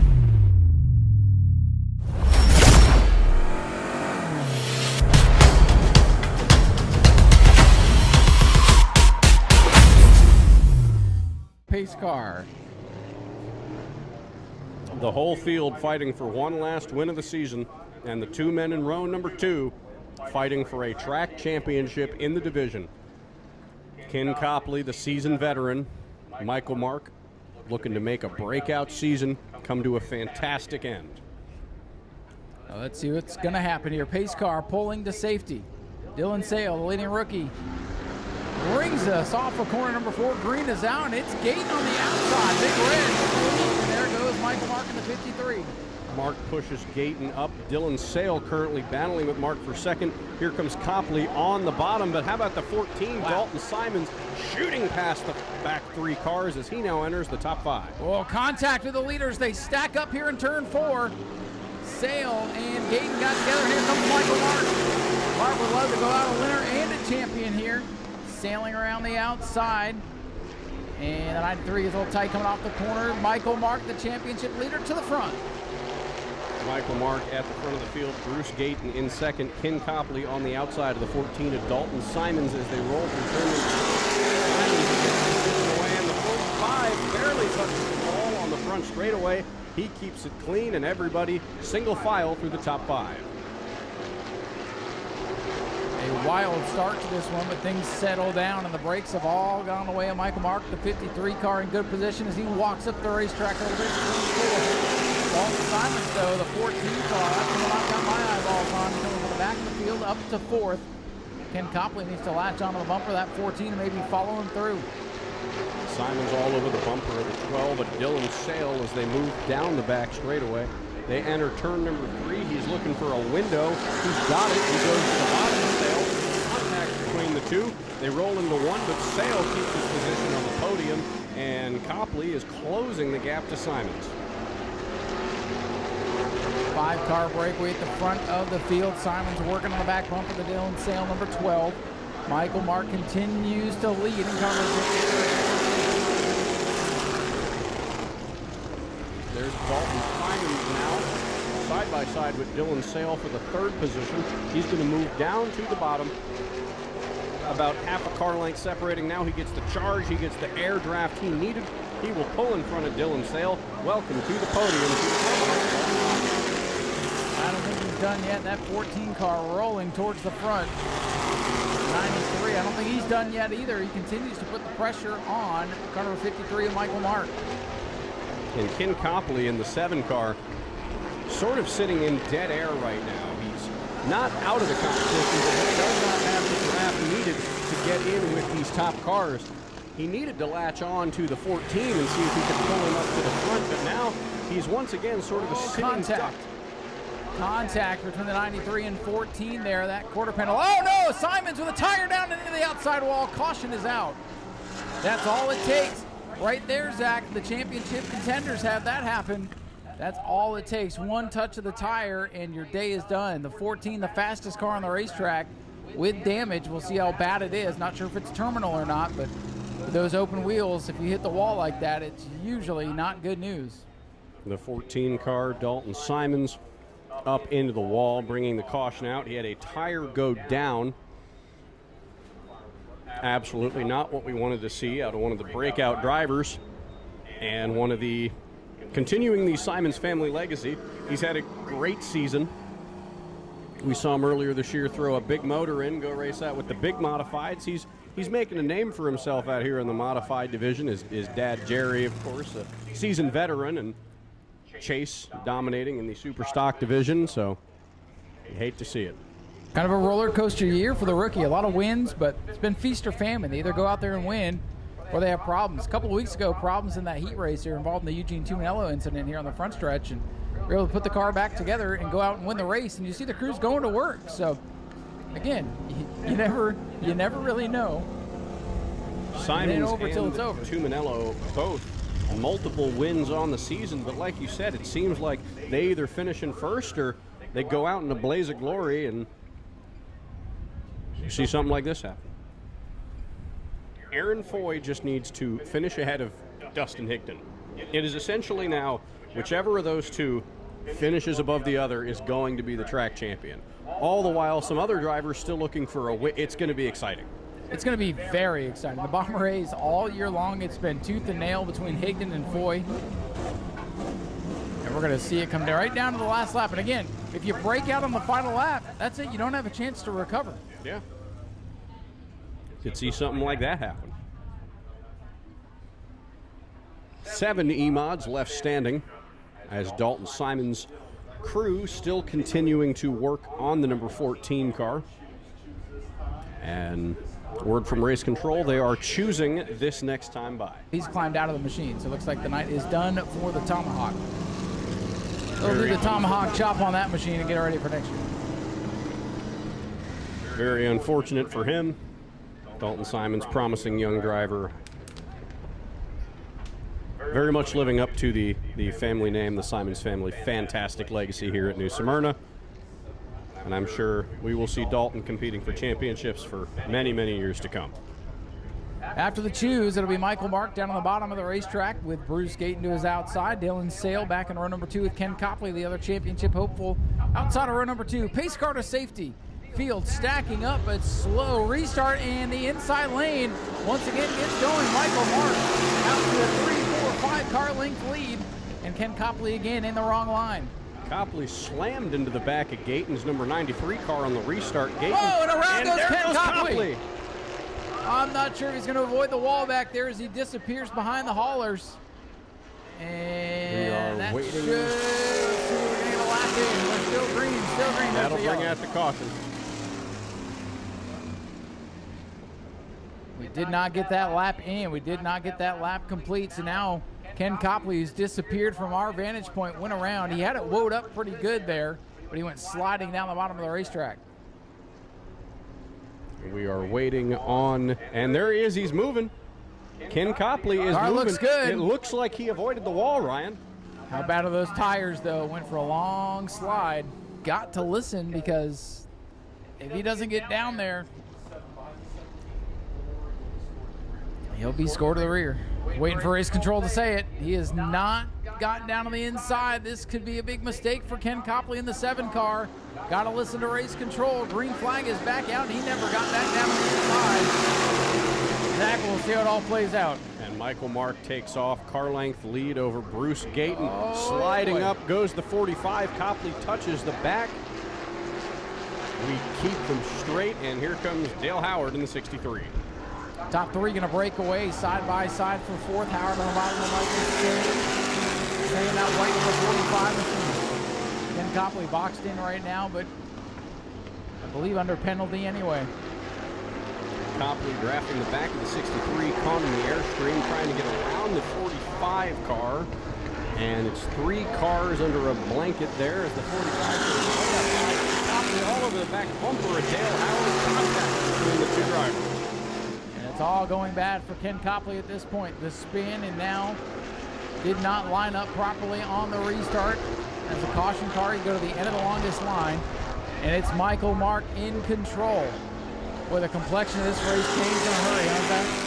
It did. Bruce Gayton now has closed in on Michael Mark. He is all over the back bumper of the 53. Gayton loose there in turn number 2. Ken Copley has gotten around Dale Howard. He has set his sights on the 45 car of Michael Say, and Bruce Gayton looks to the inside of our leader, Michael Mark. Michael Mark trying to win the race and the championship side by side, slideways in 45. Say and Copley side by side for position.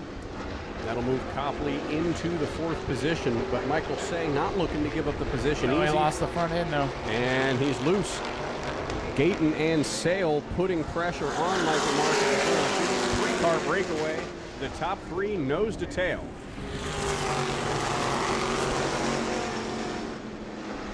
Michael Mark away with the lead, put some distance now on Gayton. Gayton got to that back bumper, got him squarely a couple laps ago. And man, I know the 12 would love to see that 93 get up there and finish the battle. 93 got a little bit loose there. No, there goes Ken Copley. Copley again. He's around on the front straightaway. Well, a no good, lousy couple of laps for car number 7, Ken Copley. His car rolls all the way back into the grass. And I'm starting to wonder, Ryan, if maybe those tires got a little flat spotted with that spin on the backstretch. If they didn't before, they probably do now. Oh yeah, tough night for Ken Copley in car number 7. He is getting out of the grass now, still moving. So Copley in car number 7.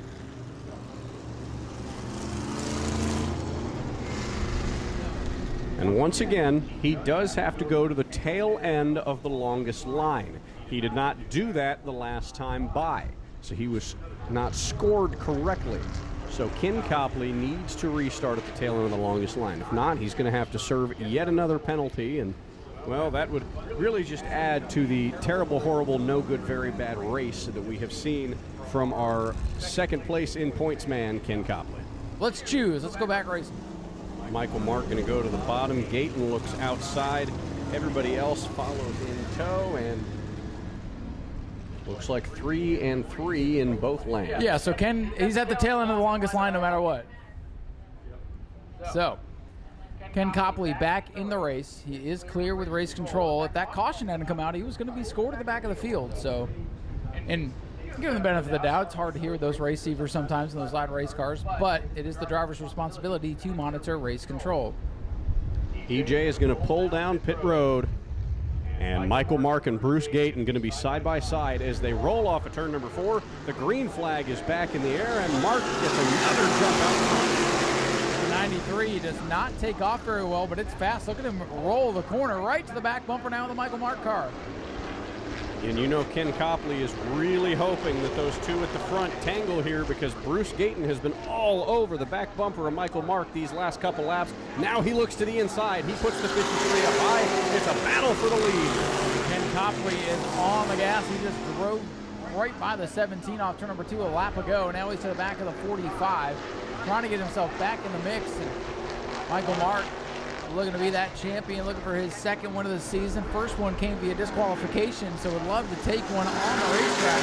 For now, he's got the 93 of Gayton pounding his back bumper as they go into 1. And Bruce Gayton touching the back bumper of the 53. He's going to look to the bottom. He's got help from Dylan Sale. He tucks back in line, and Ken Copley loose on the exit of turn number 2. He falls back a handful of positions. Battle for the lead in turn 4. Michael Mark gets sideways. Here comes Gayton to the inside. 9 laps remain. It's the 93 car to the bottom. Will we get a new leader off turn number 2? He's not quite clear. He's got him. Gayton to the front. Bruce Gayton at the front of the field closes the door on Michael Mark. Dylan Sale moves into the 3rd position. He's now trying to take on Mark to get second away. He's at the rear bumper. Ken Copley has gotten back all those positions that he lost, and Michael Mark wants the lead back. And now here comes the 12, the 53 car starting to fall backwards here in the waning laps. 8 to go. Mark, though, hanging on to second for now. Gayton out in front looking for his first career E-Mod win. Bruce Gayton, number 93. The 2 cars behind them, Mark and Sale battling for the second position. Second in points, Ken Copley hanging out comfortably in the 5th spot. Here comes Dylan Sale looking to the bottom of Michael Mark as they roll into 3. The battle for second is heating up. Sale, the black card on the bottom, Mark, white and red on the outside, he holds on to second. Ken Copley's charge is only mounted up to the 5th position. It's going to be 5 laps to go when they hit the stripe for Bruce Gayton, but the battle for second continuing to wage on. I think Dylan Sale might have a faster car than Michael Mark. It's just that Mark is really, really good at blocking right there on corner exit. Can't quite get it to rotate off the corner like he needs to. The 53's got more power coming off. Here he Sale comes. again, gonna look to the bottom, Zach. He made contact with the rear quarter panel of Mark's number 53 car, but couldn't seal the deal. They roll into turn number 4, 4 laps to go for Bruce Gayton. The battle for second still heating up, and we got a little battle at the back of the pack between the 17 and the 45. Mark in control of the championship. You just got to wonder if at this point he's not racing defensively. Bigger picture. Mark in second. Don't think he's going to be able to challenge that car too loose coming off the corner. Not going to be able to challenge the 93 at this point with 3 to go. He slid up topside. Dylan Sale, the rookie, looking to take the second position away. He looks at the bottom, and I think he's got it. They're door to door on the backstretch. 53, he's still in control. He can give up this spot. If I'm his spotter, I'm saying let him go. You've got the championship on lock, young man. They're now for Bruce Gayton looking for his first E-Mod win. Bruce Gayton at the front of the field, but Dylan Sale still fighting Michael Mark for the second spot. They make contact coming out of turn number 2, and Bruce Gayton's got one more time around. Sale on the bottom. Mark, soon to be champion on the outside. 1 lap to go. Michael Mark's got to make it half a mile, but he's side by side duking it out with the Rookie of the Year. Dylan Sale looks to the bottom of Michael Mark. They're side by side. Bruce Gayton driving with nothing but clean air as he comes off of turn number 4. First E-Mod win for Bruce Gayton in car number 93, and finishing in the second position is your season champion, Michael Mark in car number 53. Dylan Sale, the rookie, in third, and the 17 car has gone around. That's Curtis Robinson in car number 17 around in turn number 1.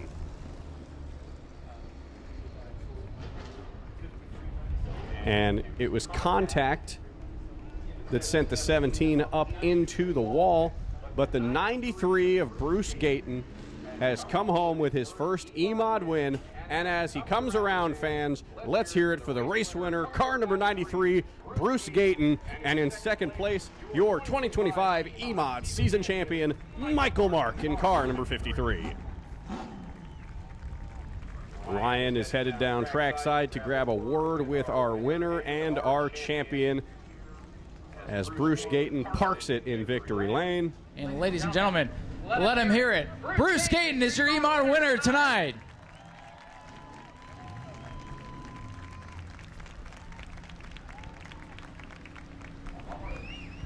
Bruce, congratulations, man. This is a lot different than one of those bomber cars, isn't it? Most definitely. I ran one in 2011 at Speed World, and I was able to get back thanks to Michael Williams, Dylan Williams. So I'm so happy. I did it for them. Well, you guys have come out. You started with this car about halfway through the season. You've had speed, and tonight everything just came together. And you had to battle the champion to get it done. Most definitely. Congratulations to him for winning the championship. Thank you all for being here. How does it feel to be an E-Mod winner? It's very nice. It's been a long time. Been a long time coming, and you've got one of the nicest looking cars out here. We'll let you guys go celebrate. All right, thank you. Ladies and gentlemen, let's hear it for Bruce Gayton, your race winner tonight. And we'll toss things over to Zach, who's going to grab a word with our champion.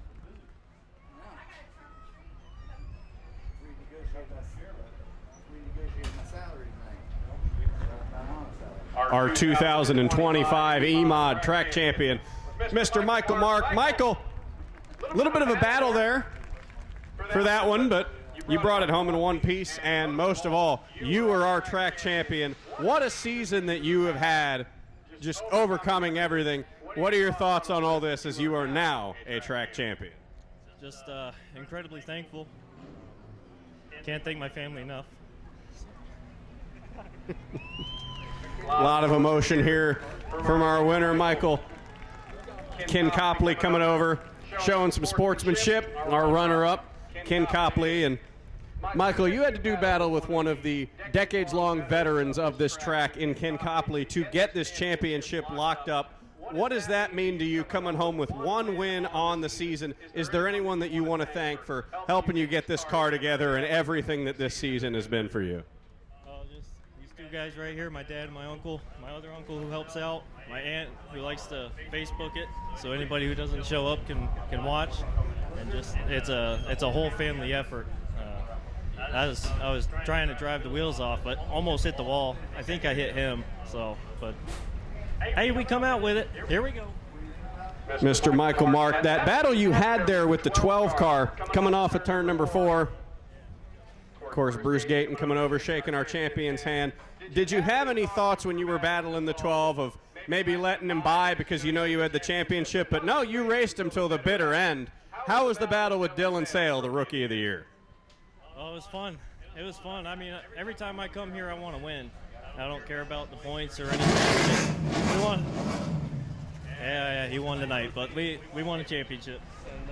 And, I was just having too much fun. I didn't want to back up with it. Will we see you back here in the future, Michael? Oh, yeah. Next year, I'll be here. Here we go.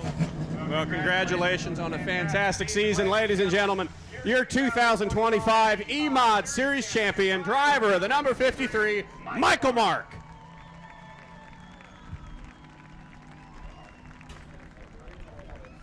We will throw it back on up to Ryan, back topside, as we get ready for the race that is the closest points battle we have had, the Bomber A's.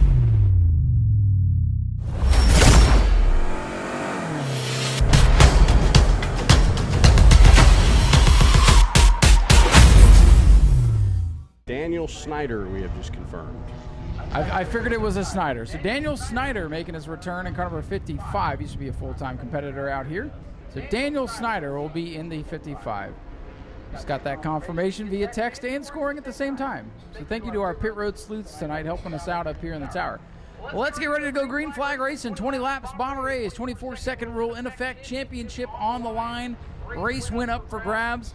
An extra $250 thanks to Andy and E&H Car Crushing to the winner. Here they come. Bomber A's are underway. Stephen Brown jumps out to the lead, and the 47's got a problem. Whoa. He's very, very slow on the front straightaway. The whole field going by him. Stephen Wright in the 47, very, very slow. I can't believe they all made it through. I think he missed a gear because that car appears to be up and running. Watch that car come back up to the front. I think we're going to have 6, 7 cars up in a group battling for the win. And look at Dustin Higdon already to the back bumper of Aaron Foy in a lap. Are you kidding me? Dustin Higdon pulled a Zach Curtis there, moving from the back of the field up to the 3rd position very, very quickly. Now he's on the back bumper of Aaron Foy, touches the back bumper of the 7. Vincent Cortez in the 23, standing by in the 4th position. Already we got 24 O's on lap 1. The speed is there. We got to watch the timing and scoring. I'll watch that at the line. Zach will keep an eye on the action. Side by side, championship hopeful Aaron Foy. Will be very conservative, especially in the opening laps. Stephen Brown, your leader. Everybody's good that time. Whoa, big stack up going into 1. And Eddie Evans and Vincent Cortez get around our 2 championship hopefuls. Eddie Evans in the 3, arrow blocking the 7 of Foy. He slams the back bumper. The 14 of Higdon gets around Eddie Evans, who is slowed on the bottom, and Dustin Higdon has put himself in the spot he needs to be in, but he moves down low, and Foy goes back up to the outside. Everybody's good. Everybody good that time by, and the 2 championship hopefuls are bumper to bumper, pushing each other off turn number 2 this time. Absolutely exciting happenings here between the 7 and the 14. Higdon's going to dive low. He's got the X car behind him, his former car. Higdon going to go to the bottom. He's going to get the position away from Foy at the line. Foy is going to get the spot back, and everybody's good on time. Boy, and they just continue to stack up. We've got 8 or 9 cars under a blanket right now, with Brown continuing to show the way in the silver car. They're going to catch traffic. The Williams 44 car dead ahead for the leaders. Stephen Brown in car number 88, leading the field, hitting his marks, side by side for second is our championship hopefully Higdon and Foy. The 23 car is moving to the 5th position, and everybody's good. Still no breakouts. Brown is the leader in second, driving the Brandon Monroe. 14 is Dustin Higdon. Here's Aaron Foy in his back bumper. And the 47, Stephen Wright's back in the mix now. The car did not start well, but he has made his way up through the field for the lead now on the front straightaway. Higdon looking low. He backed off, but everybody back in the line. Oh, he got one. It's Dustin Higdon, the championship hopeful. He is broken out. The 14 car has got to drop to the back of that competitive field. He's got to go all the way to the back of that gaggle of cars. And Aaron Foy alone in first place. And it was a 23.948 there, Zach, so just over the edge. He has to drop all the way back and get cleared behind the 3. He's got to go behind the 3. Oh, we got another one. Stephen Wright. And debris on the front straightaway. Big white panel there sitting at the entrance of turn number 1. It's fine. You don't want to be down there anyway. The 47 breaks out that time by a mad scramble. Field starting to break apart. By the way, the 14's back in the race. 47's got to get back behind the 3 at the line this time. Everybody's good. Brandon Gaither real loose there into turn number 1. Slides up top side. Dustin Higdon going to take a look at his old ride, the X Machine. Go to the bottom of it as they go into turn number 1. Here comes Charles Friddle, the teammate of Aaron Foy. Higdon loose, slides, drifts around the X. He'll get the 3rd position. Going to the line. This time, 11 laps to go. Boy, the pace is picking up. We got Dustin Higdon again. Higdon breaks out. That's 2. One more, he's done. Higdon once again breaking out. Got to drop to the end of the competitive field. That puts Aaron Foy back in first place. And the X car, Brandon Gaither, fighting for 3rd with the 23 of Vincent Cortez. Charles Friddle in the 72 moving to the bottom. He'll try to take him 3 wide down the front stretch. Everybody's good that time by. Now Dustin Higdon's back in the race. He's cleared his penalty once again. Foy leads. Brown second. A scramble. You got 5 cars duking it out for the 3rd spot, including the 14 of Higdon. Higdon looking like Kyle Larson at Dago a week ago. He just won't go away. Here he goes down to the bottom. He's pushing behind the 72 car. That's the teammate of our leader, Charles Friddle. He's going to get around him. Higdon's going to take him 3 wide through turn number 1, and he will get the 3rd spot away. Higdon up to 3rd, right back in the championship chase. 9 laps to go. This is intense racing right now on Urbana Race. Friddle going to move to the bottom. He got a push from the X of Brandon Gaither. Friddle going to take the 3rd position away. That's going to help Dustin Higdon because now even if he broke out, he's not in the top 3. Friddle just ran at 24.005. Boy, they are close. Look at Higdon coming through for the 2nd spot to the inside of Brown. Brown silver car with a slip and a slide. Friddle in the mix in the 72. Gaither's up there, and he gets a tap from Stephen Wright.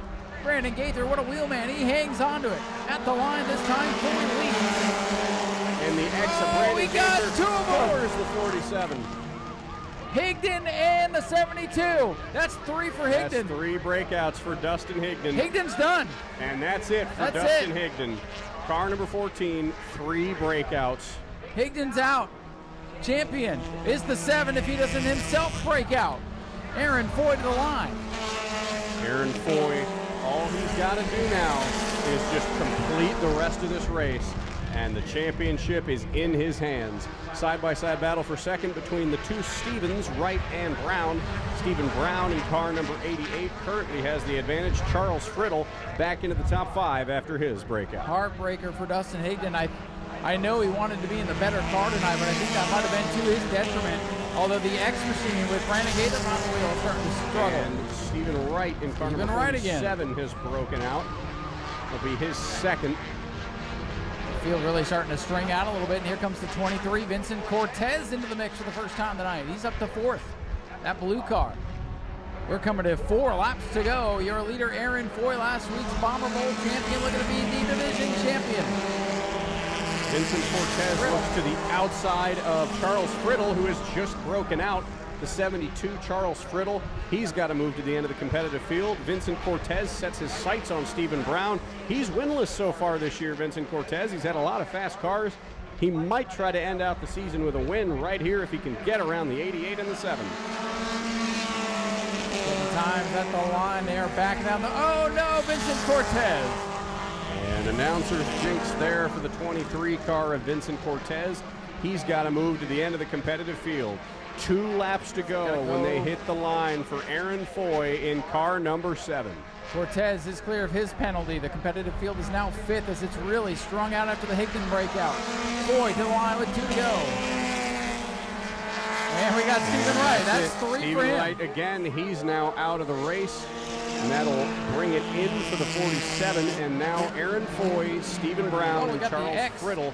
And the X car, Brandon Gaither, slowed on the front straightaway. Oh, no. And he's not going to make it. Caution's going to come out. Caution. It ain't over yet. Aaron Foy drives by and says, really, man? Really? Well, mass exodus here on pit road. The 47's out. He's struck out. 56 coming down pit road, wiggling his car back and forth. But who's even left here, Zach? That was a wild sequence there. Two really good cars breaking out and done for the night. Very strange sequence of events here. The X car, Brandon Gaither. Oh, hey, look, it magically fixed itself. Look at that. Oh, and he comes up to bump the 72, so I think that'll get him parked for the night. What is going on with Brandon Gaither in the X?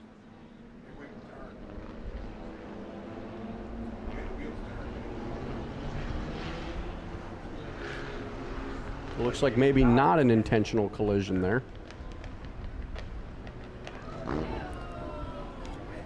Well. Going under the hood of the 23. We got 2 laps to settle the Bomber race. We've more or less settled the championship. Aaron Foy, by the way, has 0 breakouts tonight, so he does not have to worry about being disqualified or anything for the night. Hard-earned championship. Remember, a month ago, he was in the wall hard off turn number 2. Brought in the backup car, got it tuned up right, and he's well on his way to becoming the Bomber A track champion. Zach, I just got the update for Spectator Racing. We are right now at 7 cars. Let's get one more for a perfect round robin. We need one more Spectator Racer. Chance to win $300. Somebody pull the car out. Let's go. And it looks like the pace car is going to make the dive down pit road. 2 laps to decide it. Aaron Foy, Stephen Brown, Charles Friddle, Eddie Evans, Bob Say, the top 5. They roll through turn number 4 to take the green flag for the final time tonight. And down through the grass goes Vincent Cortez. I thought you were allowed to do that. Push drafting like we saw in the heat race. Aaron Foy away with the lead. Foy with his teammate Charles Friddle as they roll through 1 and 2. They have the top 2 positions. Friddle and Brown, top 3. Cortez has made a move back up to 4th. They're going to head through 3 and 4 to take the white flag. Aaron Foy coming off turn number 4, 1 lap away from the championship and the race win tonight. Everybody's good at the line that time. No breakouts. Battle's going to be for the final spot on the podium. And they roll down the backstretch for the final time. The man who's overcome the odds, he comes through turns 3 and 4 for the final time. The driver from Cocoa Beach, Florida, and your track champion and race winner, Aaron Foy in car number 7. If he doesn't break out, and everybody's good. So it will be Aaron Foy, your race winner and champion of the Bomber A division for 2025. Stephen Brown second. And that. So scratch that. Charles Friddle second is transponder. That's what I get for reading the copy here. 72, Charles Friddle gets second. Ladies and gentlemen, give it up for your champion and race winner, car number 7, Aaron Foy.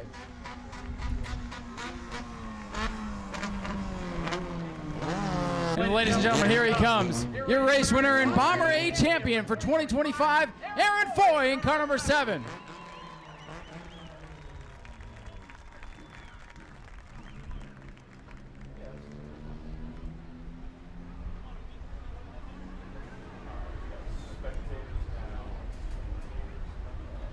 Aaron, you came in tonight needing a lot of things to go your way. You picked up a bunch of points in the heat race, got up to the front. Your competition took himself out, gave you a clear sail to victory lane and the championship. Congratulations on a great year. Thanks, Ryan. Thanks, everybody, for showing up. I knew it was going to be down to the wire, just like we said all year towards the end there. And call it what you will, I'll call it black and white. They wanted to race 30 tonight, and I just flat out whipped them. You weren't having that, were you? No, I put it up front, left it up front. They can try to drive through me all they want. I don't care. This last month or so after you were wrecked in turn number 2 a couple of weeks ago, it's probably been a tough couple of days trying to process everything, get this car back where it should be. And here you are, a race winner, picking up extra money from Andy for your troubles tonight. What a way to end it. I can't complain. There's so many people I could thank.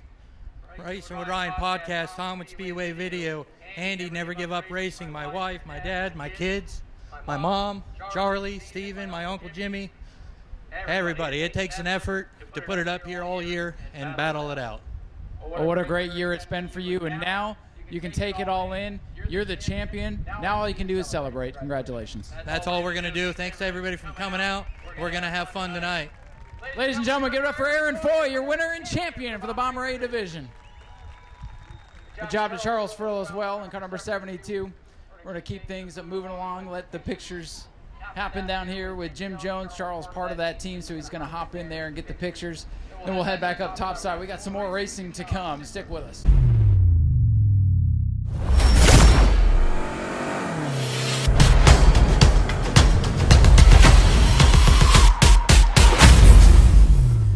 All right, we'll see if this thing will work, because this man is a character. Do what now, sir? Well, what happened is I went to DeWalt, and I said, hey, would you sponsor my Spectator car? And they were like, do what? Love it. That's Big Gravy down on the inside. Now you know where the sponsorship came from. And let's see who he's, looks like this thing's been in an Enduro. So let's see. Is it Tim? It's Tim Bamboo, yeah. We got Tim Bamboo here.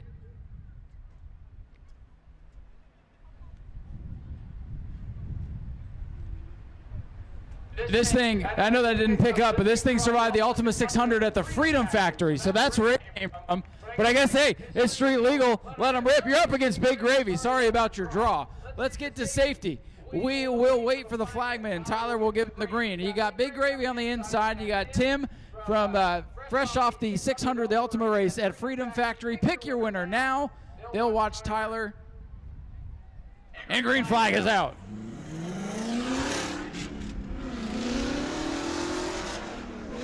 All right, it's looking pretty even here. So here's the thing, Zach and I can't see the back straightaway from down here. So if they get crazy, it's side by side right now. You guys get loud. Let me know if something's happening back there. Look at Tim, he's got the lead. This is going to be attack. Here they come. Oh, into turn 3, it's side by side. Tim on the high side. Oh, he's way up to the outside. Got too high. Big Gravy's going to do what? He's going to win. Big Gravy will move on, but hey, Tim gave him a good run for his money. What's your name, sir? Billy Edwards. And what are you driving right now? 2015 Honda Civic SI. We got Billy Edwards in the 2015 Honda Civic SI. And up here on the outside, we've got, what's your name, sir? What are you driving here? 2015 Honda Civic versus a 1994 Honda Civic. So we got a battle of the Honda Civics. Who wants the Honda to win? Revving the engines as we wait. There's the green flag. Green is in the air. The 94 Civic up on the high side. Got the jump at the start-finish line. He's going to roll up around topside.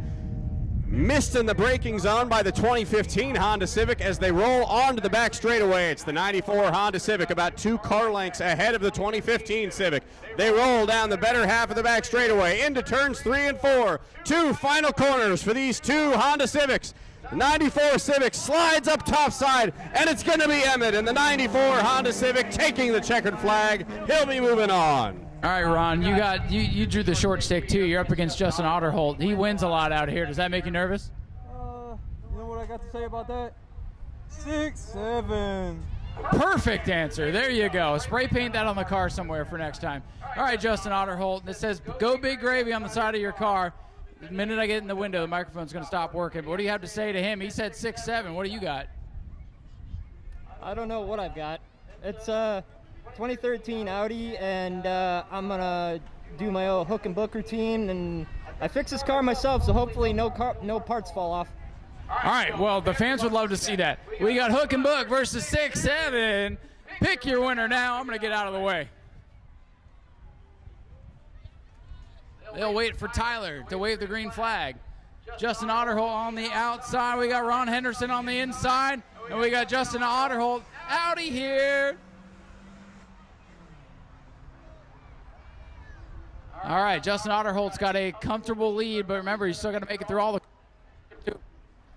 Otterholt looking safe. Oh, look, it's so close. He might get you, Justin. Oh, watch this. Tortoise in the hare situation. Henderson's trying to come back. Justin will make it off the fourth corner. And Justin Otterholt will move on. Henderson's going to retire the 6-7 phrase from his vernacular after that one. It's the dumbest thing I've ever heard, but it's funny, so. I was at the Magic game, and they did a 6-7 cam, and they had people walk around and do it was the stupidest thing ever. I don't get it. All right, let's get our last competitors up here. Can Big Gravy even see the flag man? Can he see the flag man from turn number 4? EJ, you're holding up the show. And we wait the drop of the green flag. It'll be Billy and Big Gravy. Waiting for the green flag from Tyler. And there it is! So we'll let Billy get out to a comfortable lead, but here comes Gravy. Big Gravy coming around down the front straightaway. He has already closed the gap to the Black Mustang of Billy. They're going to roll into turn number 1. About 2 car lengths separate the 2 Mustangs. Big Gravy going up on the top side just as they disappear from my field of vision. And they come down the back straightaway. I believe they're side by side. I'm not entirely sure. Big Gravy, 3 car length advantage as they roll through turns number 3 and 4. The undefeated champion coming back to do it again. Big Gravy's going to be moving on. And Billy's not even going to finish. He's just pulling right back into the pits. We got to ask Big Gravy where he got his. He certainly didn't get him from American Auto. Who wants the Hoodless Wonder on the inside? By the way, the broken windshield gives it 50 extra horsepower. Let's watch the flagman. There it is. Green is out. Justin Otterholt, hook and book. You did not want to. Honda, sorry. Read the wrong stupid line. Justin Otterholt with a commanding lead. Big Gravy awaiting the winner of this one. Otterholt in control, backing up the corner. He even using the brakes. Emmett trying to come back. The Blue Machine going high, but out of time. And Justin Otterholt will move on. Zach, you get the final here. Big Gravy versus Justin Otterholt, just as everybody drew it up. So the prize for the winner of this one, $300 in addition, or $200 provided by the gracious folks at Volusia Contractors Equipment, contributing $200 to the $100 that the track already offers. So $300 to the winner of this race between Justin Otterholt and Big Gravy as we await the signal from Tyler to get him started. One more race, fans. Let's hear you make some noise. Who wants Big Gravy? Who wants Justin Otterholt? It'll all be settled in just a few short seconds as we wait the green flag, and there it is. Tyler waves him down green. Big Gravy, he waited to start. Here he goes. He's got a lot of ground to make up. He rolls down the front straightaway into turns 1 and 2, about half a track length ahead of Justin Otterholt. Otterholt down the back straightaway. He's rolling through 3 and 4. Big Gravy half a back stretch away. Does he have the car to close? Otterholt gonna roll through 3 and 4 for one final time. Big Gravy's a little bit loose. He slides down the front straightaway. He's into the wall.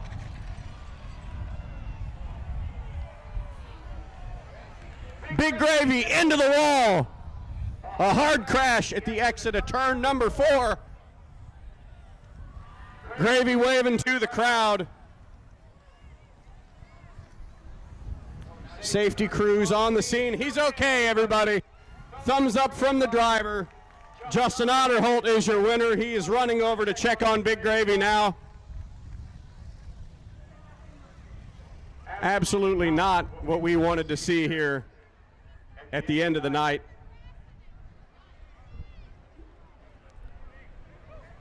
Chaos here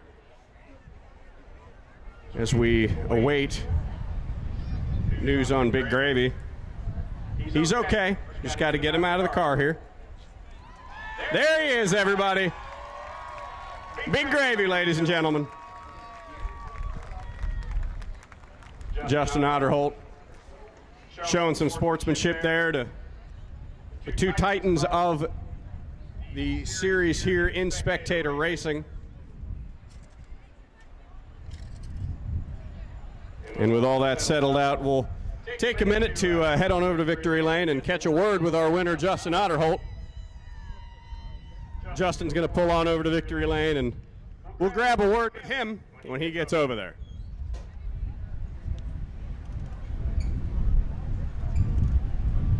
Well, Justin, Spectator Racing winner out there. Very sort of dramatic ending to that one. What are your thoughts on this? That is not at all how I wanted to win, because Big Grave, he's my favorite person out here. Really good friends with him, and this is the second time that car's been wrecked out here, and it's just such a sad thing to see. Like, I want to win, but I don't want to win that way. Like, that's just heartbreaking. I feel so bad for him right now. Definitely a terrible scene. Big Gravy, friend of all of ours. You do have a $300 prize courtesy of Volusia Contracting Equipment and a medal from all of us here. Congratulations, Justin, and we'll hold on hope for Big Gravy. Hope he can get back here as soon as he can. Yeah, it may take a bit, but I hope to see it back here as well, because that car, it's really fast, and it's very hard to beat that car, but it always looks glorious disappearing in front of me. Well, Justin, congratulations on the run. Ladies and gentlemen, your Spectator Racing winner in the Audi, Mr. Justin Otterholt. Again, a little cleanup to be had there in turn number 4. Then we will continue the final 2 races of the night. Appreciate you folks still being here. Actually, I have a souvenir. I got a screw from Big Gravy's car. Somebody wants to take home a piece of history, because that's what that car is. There you go. Here, have that.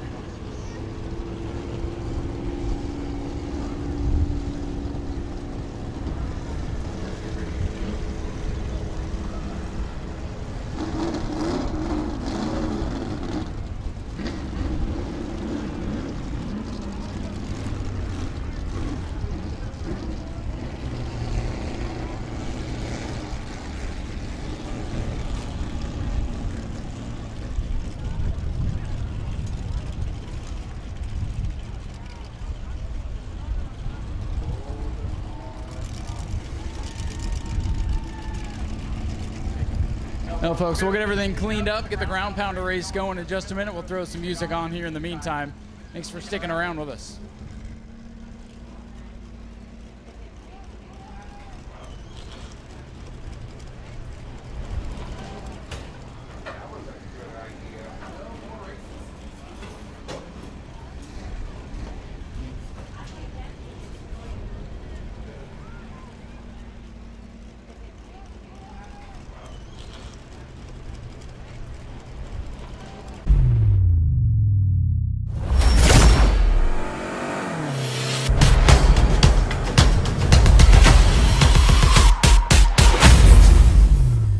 The Florida Southern Ground Pounders final race of their season. A reminder on the championship points battle: Hank Sanders in car number 90 trailing his teammate Art Koonsman in number 9 by 9 points. So that is the battle to watch on the track as the pace car is getting ready to duck into pit road. And Ryan, we're ready to go green. Well, let's get ready to go racing here. 20 laps for the Florida Southern Ground Pounders.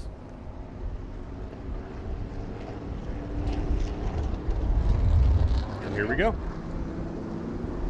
So they'll get the green here, and they will tiptoe down into turn number 2, and then they'll take off from there.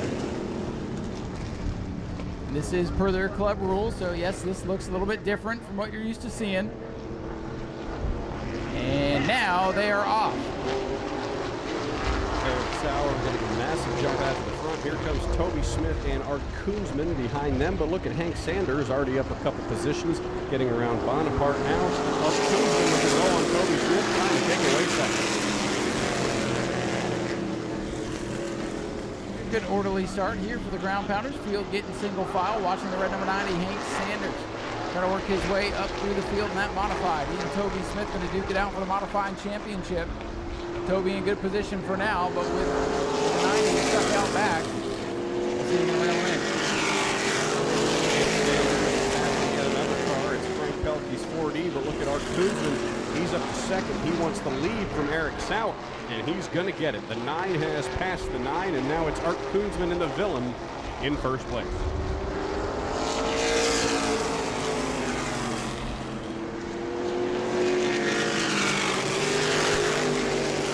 Art Art Koonsman setting sail that rebuilt number 9 machine. Hank Sanders still stuck back mid-pack, trying to go around the 22, Charles Pashaw. So far, so good, Zach, as Art Koonsman in that clean air, putting out the last time. He has set about a 15 to 20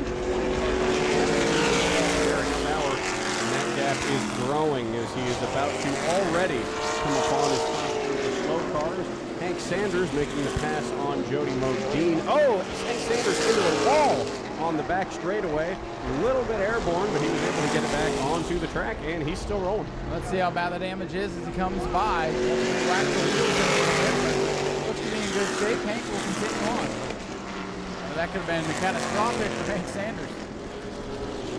He's going to get around Jody Modine. He's going to enter the top 5. He sets his sights on Scott Cutter as Art Koonsman has already put the 56 car a lap down. He is now looking to lap the next couple of cars, and he does get around Brandon Blevins. He set his sights on Jody Modine. Down on the apron there for a moment as he tries to work through traffic now, trying to get by Lori Bonaparte. He's got such a big lead right now, he can't afford to tiptoe around these cars. He gets to the inside of Bonaparte in turn number 1. You got cars all over the racetrack. Sanders has passed Scott Cutter. He has moved into the 4th position. About a straightaway up to Eric Sauer in the 9 car. Art Koonsman already put a lap down on a couple of cars. Kobe Smith has now passed Eric Sauer for the 2nd position. He is looking to chase down Koonsman for the lead.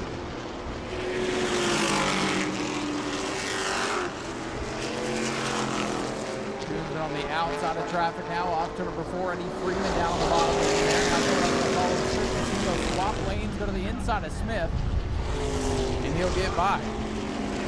Kind of looks like an Enduro out there right now, Zach. They are everywhere. You got lappers and lead cars just spread out all over the place. Hard to tell where to watch right now, but it's all the 9. Art Koonsman, the villain, living up to his name. Toby Smith in 2nd. And there's the red 90. Hank Sanders creeping into the picture now. Sanders closing the gap to Eric Sauer in the 9S car for the 3rd position. Here comes Toby Smith looking to get around the slow car. 1 machine.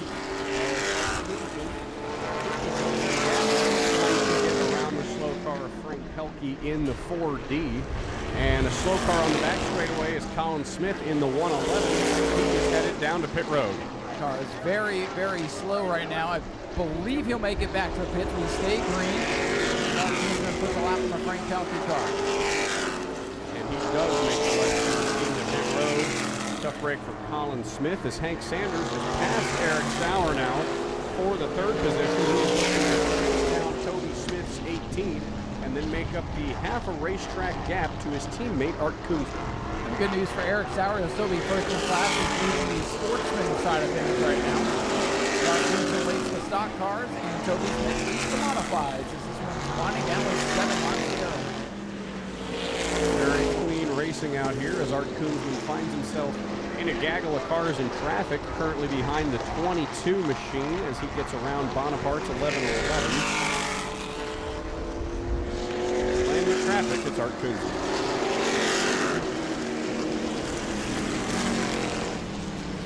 Heavy traffic in turn number 1, switches lanes, jumps to the outside. Toby Smith slowly starting to creep in the picture here. Watch that yellow car on the high side. Koonsman disposes of Levin's stock car there.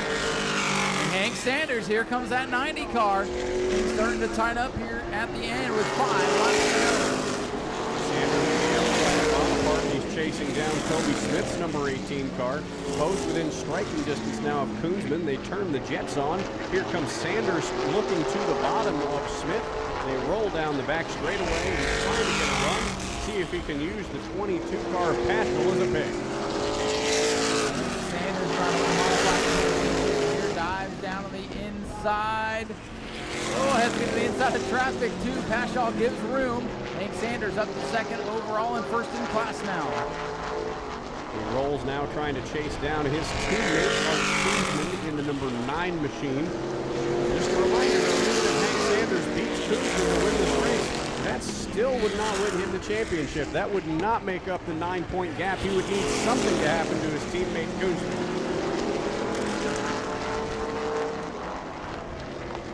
Lap starting to wind down. Hank Sanders gets caught up in traffic trying to get around the Scott Cutter 0. And 4 laps to go. 2 to go for Coons. 2 to go for Hank Sanders to win the Modified Championship. Coons going to win the overall in-stock car for Hank Sanders closing the gap on Coons.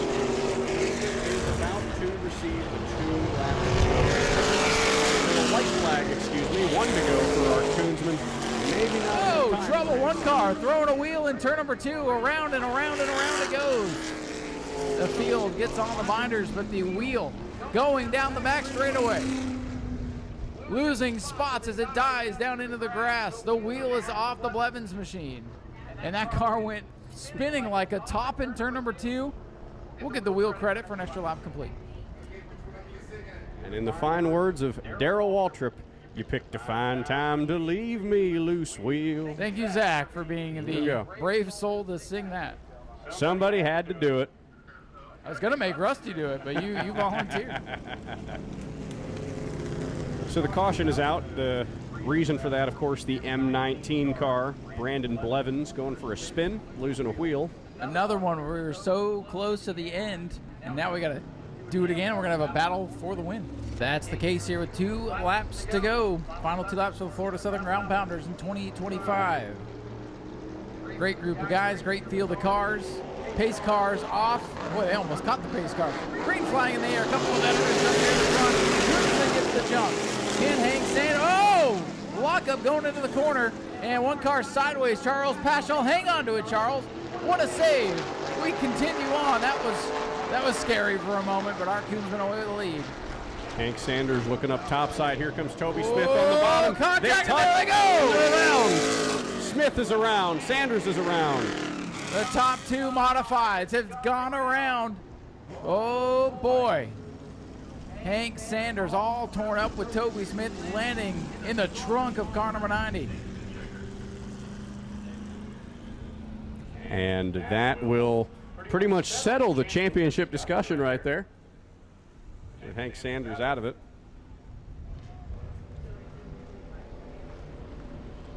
So it'll still be 3 laps or 2 laps to go, I believe, when we get back to the line. You could see that one coming, Zach. They were just too close together and started bopping wheels and bouncing wheels. And Toby locked his brakes up in turn number 1 on the initial start. Look, Jody Moniz says, look, I've seen enough of this. He is headed down pit road. Apparently that is Calamity's spot tonight. And we are hearing the checkers are going to come out on this one. And it looks like this race is going to finish under the caution flag with Art Koonsman in car number 9. The Moonshine Hill, Texas native, will be taking the win, and he is your 2025 Florida Southern Ground Pounders Series champion. He says, thank you. I can save a lap. I'll just pull right down to victory lane. Thank you very much. And ladies and gentlemen, here he comes. Art Koonsman, your race winner and champion for the Florida Southern Ground Pounders. That's kind of been the story of the night, race winner and champion. Got a nice ring to it.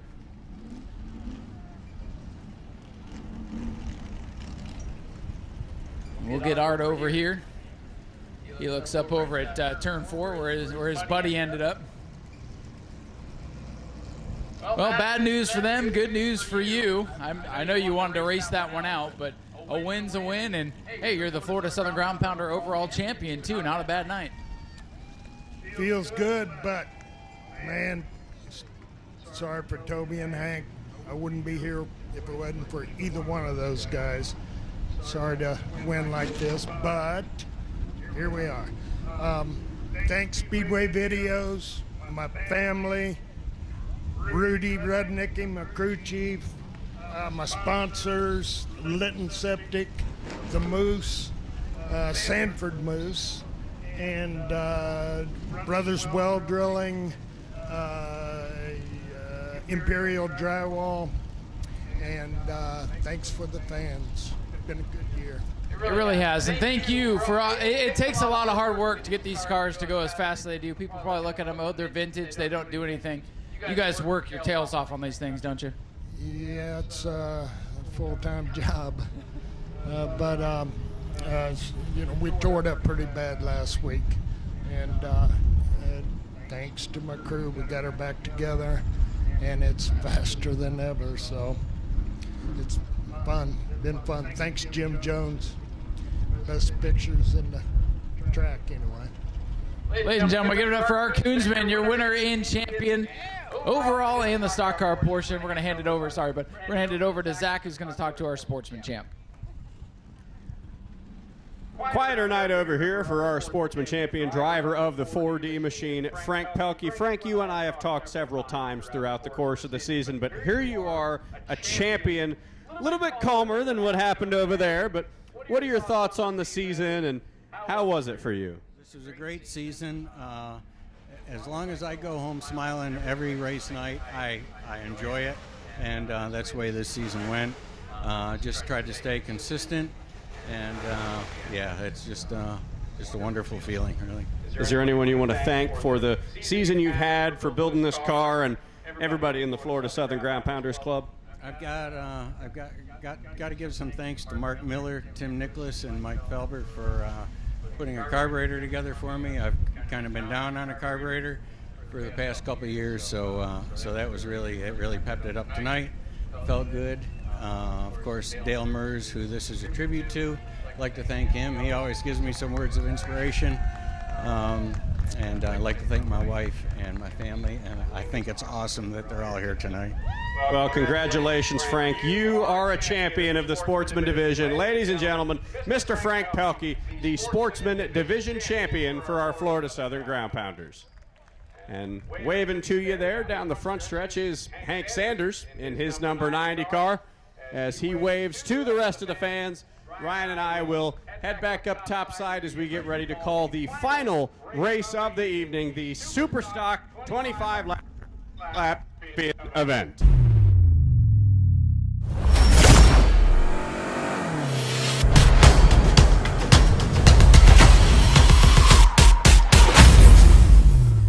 Big help from me.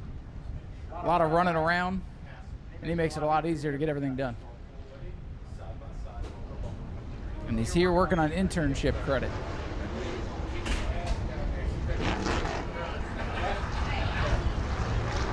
All right, here we go, getting ready for the final green flag of the night. Chase Simons on pole, Bobby Holly to the outside, then it's Tyler Pernesti, Justin Spears, Gage Spears, Eugene Tuminello, and George Spears, the championship leader, as they come to the green flag. Simons got the push from Pernesti that he needed rolling into turn number 1. Tuminello drops to the back of the pack. That moves Spears up by 1 spot. But here to the outside comes Bobby Holly. He's looking to take the lead from Simons. Still side by side, great racing at the front of the field. Whoa, the 29 big time sideways and 4 hangs onto it. Justin Spears almost with a big gravy moment. Justin Spears saves it. Gage Spears in the 98 behind him. The Spears clan all sticking together right now. Justin, Gage, and George running in 4th, 5th, and 6th. Here comes George around Gage to take the 5th position away. Top 3 single file that goes to tail as the veteran Bobby Holly goes back to the top spot. Tyler Pernesti looking low on the mallet there. Chase Simons to the outside. Pernesti in the Camaro down on the inside. Pernesti is going to get the advantage that he has from being behind the 56 and use it to get around Tuminello. The battle of Chevy horsepower, the Monte Carlo on the outside, the Camaro on the inside, and Pernesti looks like he might have the advantage, but he got loose in turn number 1. Whoa, Simons all the way to the wall, keeps it off the wall. Trying to build that momentum up, but Pernesti drives by to the 2nd spot. Car 15 to P2. Tyler Pernesti looking to hunt down the veteran Bobby Holly in car number 56. Chase Simons tucks in line behind him. Here comes George Spears in car number 23. He has moved up to the 4th position. Field strung out a little bit, and Tuminello in the 12 has slowed on the back straightaway. Came across the line, looked like the power had shut off. And he coast down the back straightaway. It might be the first casualty of the Superstock tonight. Holly's lead beginning to shrink a little bit. Pernesti up on the wheel. Could this be his night? Tyler Pernesti about 2 to 3 car lengths behind Bobby Holly. He's going to send it down into turn number 3, try to close the gap a little bit, holds his line. Bobby Holly, of course, former champion, veteran of this series. He's not going to make it easy for Pernesti to get around him.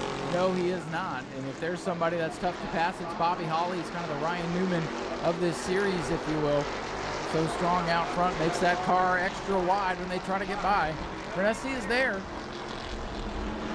Holly will come around to their slot battle for third even up here. Spears, the championship leader, soon to be champion, he hopes. He goes up to the back bumper, the 66. Prunesti putting the pressure on Holly. Prunesti was all over the back bumper of the 56, almost contact there entering turn number 3. He sends it into the corner, inches away from contact with the 56 car. They send it down the front straightaway. Yet another lap led by Holly, but I think Prunesti is getting tired of waiting. He's right. He's trying to knock on the door there, trying to get the 56 a little bit loose. Nothing doing that time. Here comes the 15, Prunesti, continuing to hound the veteran. Holly with numerous feature wins and championships. Prunesti looking for his first.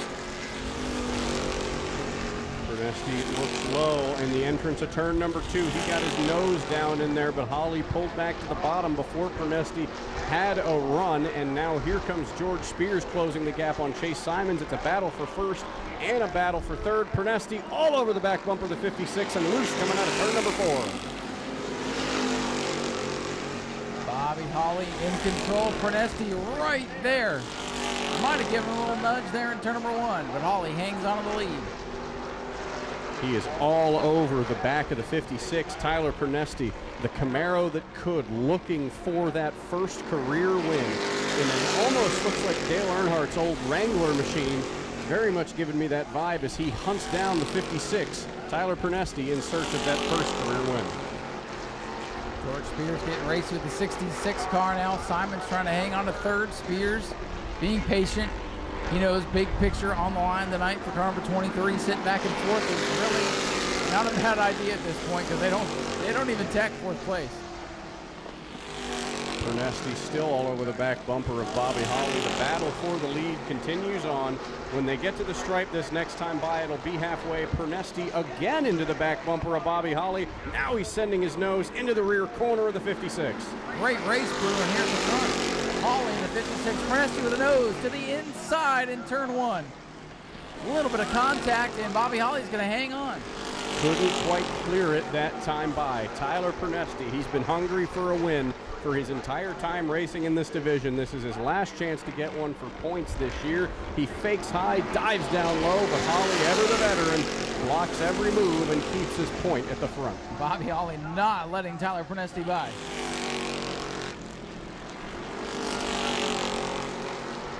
Prunesti trying to get a run. He gets on the binders going into 3, runs a little bit high, trying to get some momentum built off the banking, but the car's going to get loose on him. Holly continues to show the way his last line down. Bobby Holly has not won a race this year yet either. Tyler Prunesti not won one in his career. 2 drivers looking for their first win of the season in the last points race of the year. Prunesti sends it again, but Holly closes the door, sticks his nose down into the bottom. Oh boy. All over the back bumper Trouble. of 56. Trouble in 2. It's the 98 Agmt Spears. Yellow is out. Yellow is out as the leaders come up on the spun number 98 of Gage Spears.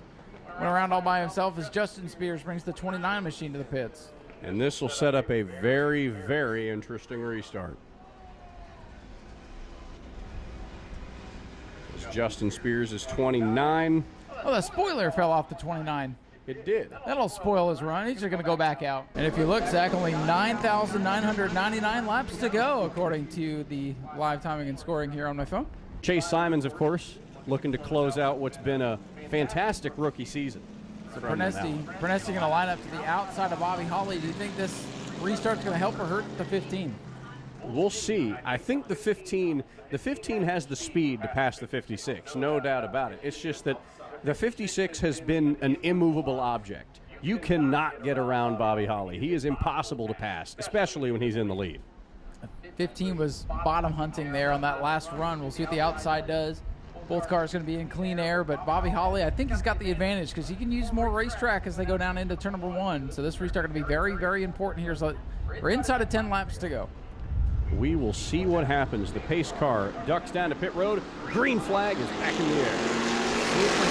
Nice restart. And how about the 15 getting out in front? Can he clear him? Whoa, Spears, the championship leader, got loose. He hangs on to it. Now the Spears family runs 4th, 5th, and 6th. behind new leader Tyler Prenesti. What a restart. Prenesti rolls through 3 and 4 with a 2-car length lead over Bobby Holly. He took the high lane right there in the turns, and Holly got a little bit loose. But that gap is slowing. Tyler Prenesti out front, searching for his first career win. Prenesti in the 15 getting a little bit loose. Boy, he can feel victory. Can he hang on to the car? The Camaro out in front of all these Monte Carlos. Prenesti a little bit wide off turn number 4, but he'll get momentum down the main straightaway. So let's continue to click away. He's going to keep the gap he's got over Bobby Holly. He's got about a car length now. Bobby Holly slowly reeling him in, but it's Tyler Prenesti in the Camaro at the front of the field. Just a handful of laps to go and a handful of minutes to midnight, Ryan. This one is heating up as the laps are closing down. Tyler Prenesti feeling every nerve in his body, hearing every sound that car is making. He's going to make it. We're coming to 5 laps to go. Will we see a first-time winner to wrap up the 2025 regular season? Boy, he is loose in the middle of the corner. Bobby Holly down to the yellow line.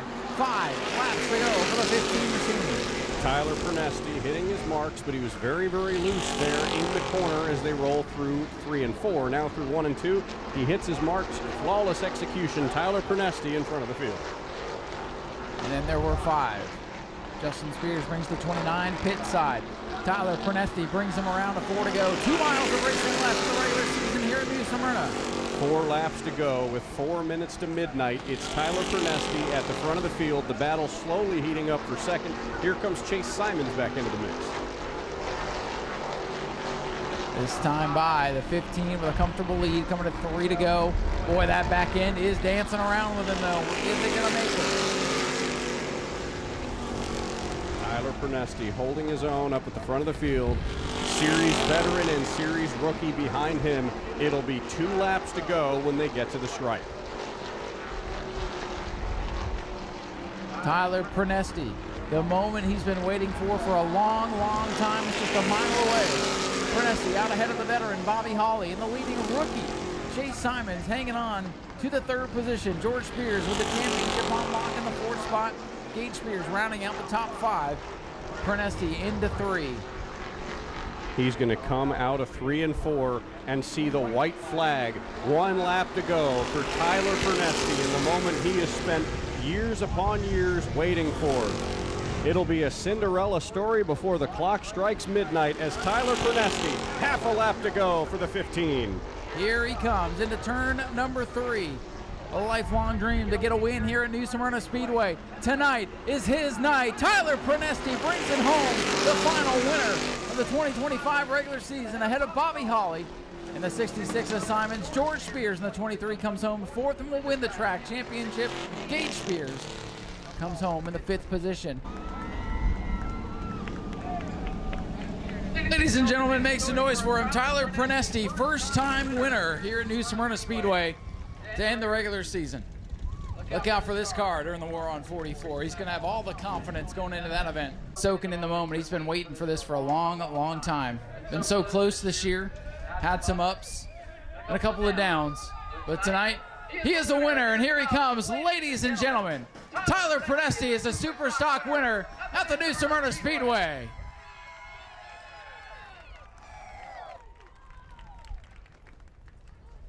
Finally. This is a long time coming, Tyler. Very happy for you. I know you guys have worked so hard to get this Camaro, to get around this Speedway. This is 6-7 years, it seems like, in the making. But you are a super stock winner here at New Smyrna. Congratulations. This feels amazing. This family's been in my car over 3 generations. It used to race at Hialeah Speedway down in Miami.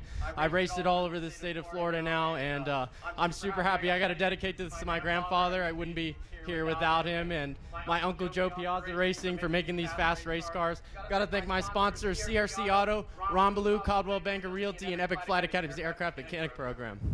And what a driver to beat for your first win. You and Bobby Holly were duking it out, racing each other hard, racing clean. That restart, man, you saw that outside groove was clear, you set sail. What's going through your head on that final restart? Oh man, I just kept my foot to the floor and I just prayed that it was going to stick, and it did. I had a really good race with Bobby. You know, he's a good racer, and I'm glad to beat some of the best out here tonight. You definitely did that. War on 44 coming up in a couple of weeks. It's got to give you some confidence for that event. Oh yeah, you'll see my entry this week. All right, ladies and gentlemen, give it up for Tyler Prenesti, first-time Super Stock winner. Finally gets it done. Congratulations to him. Zach, let's go hear from Bobby Holly.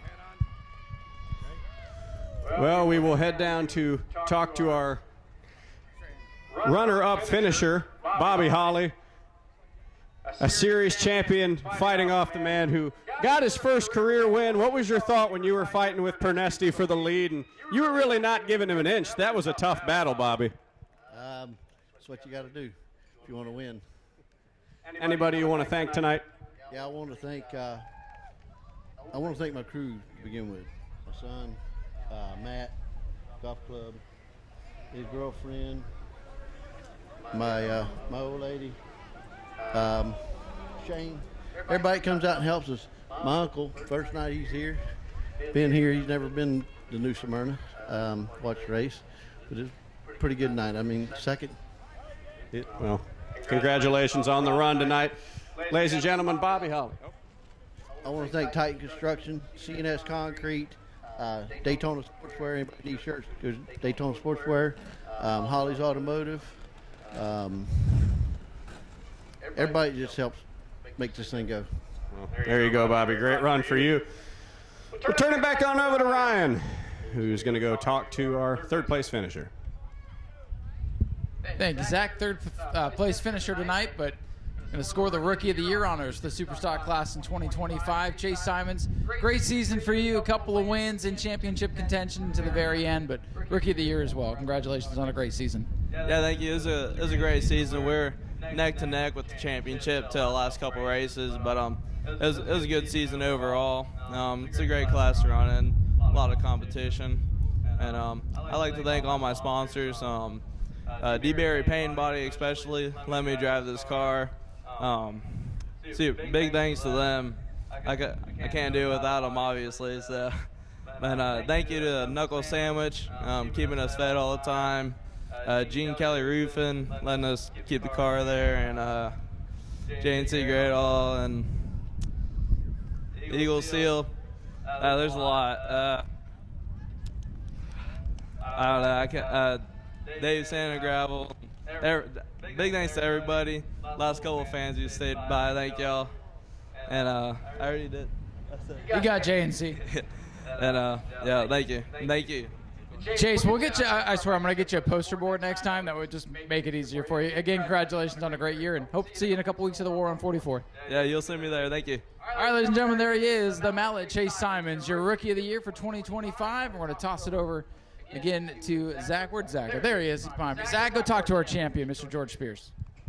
George Spears, driver of car number 23, the 2025 New Smyrna Superstock track champion. George, what a season that you had this year. Thank you very much. Thank all you fans that are left here. Sorry it's so late. We can't do what we do without you guys, so come back. Got to thank my wife, my car owner, Ed and Shelly Barber, my brother, all my guys, Brian, Dustin, Rick, Jeff Colburn there. He's here too. Got to thank EJ, American Auto. Thank the track, all you guys. Tom, you're the man, Tom. Speedway Video. Eddie Petroselli. Just all the people that help. Now, you confident going into the War on 44 with this car and maybe taking home some extra cash on the season? We're going to try for sure. We're going to see if we can't get some better tires on it and come play and have fun. It was, what was it? 06, so almost 20 years ago I won the championship. So it's been almost 20 years, 19 years this year. So, but yeah, again, thanks to everybody, all the fans, the Hearts, for having this place so we can come play. Bill Hunt, thank you, buddy. Just everybody. Skinny Roth, thank you, Skinny, for all you do for us, all the media stuff, the videos. Skinny's the man with that. Thank all the competitors, everybody. Just thank you. Well, George, congratulations. You, my friend, are a track champion once again. Ladies and gentlemen, your track champion for the Superstock division, Mr. George Spears. And that'll about wrap it up for the evening here at New Smyrna. Just a couple minutes past midnight here. I want to thank all of you for coming out here tonight, showing your support for the sprint cars and for all of our divisions. And that'll about wrap up the regular season. So on behalf of myself and Mr. Ryan Stevens, we want to thank you for coming out here tonight for the incredible experience that we have had. Have a safe drive home. God bless you all. Thank you. Have a good night.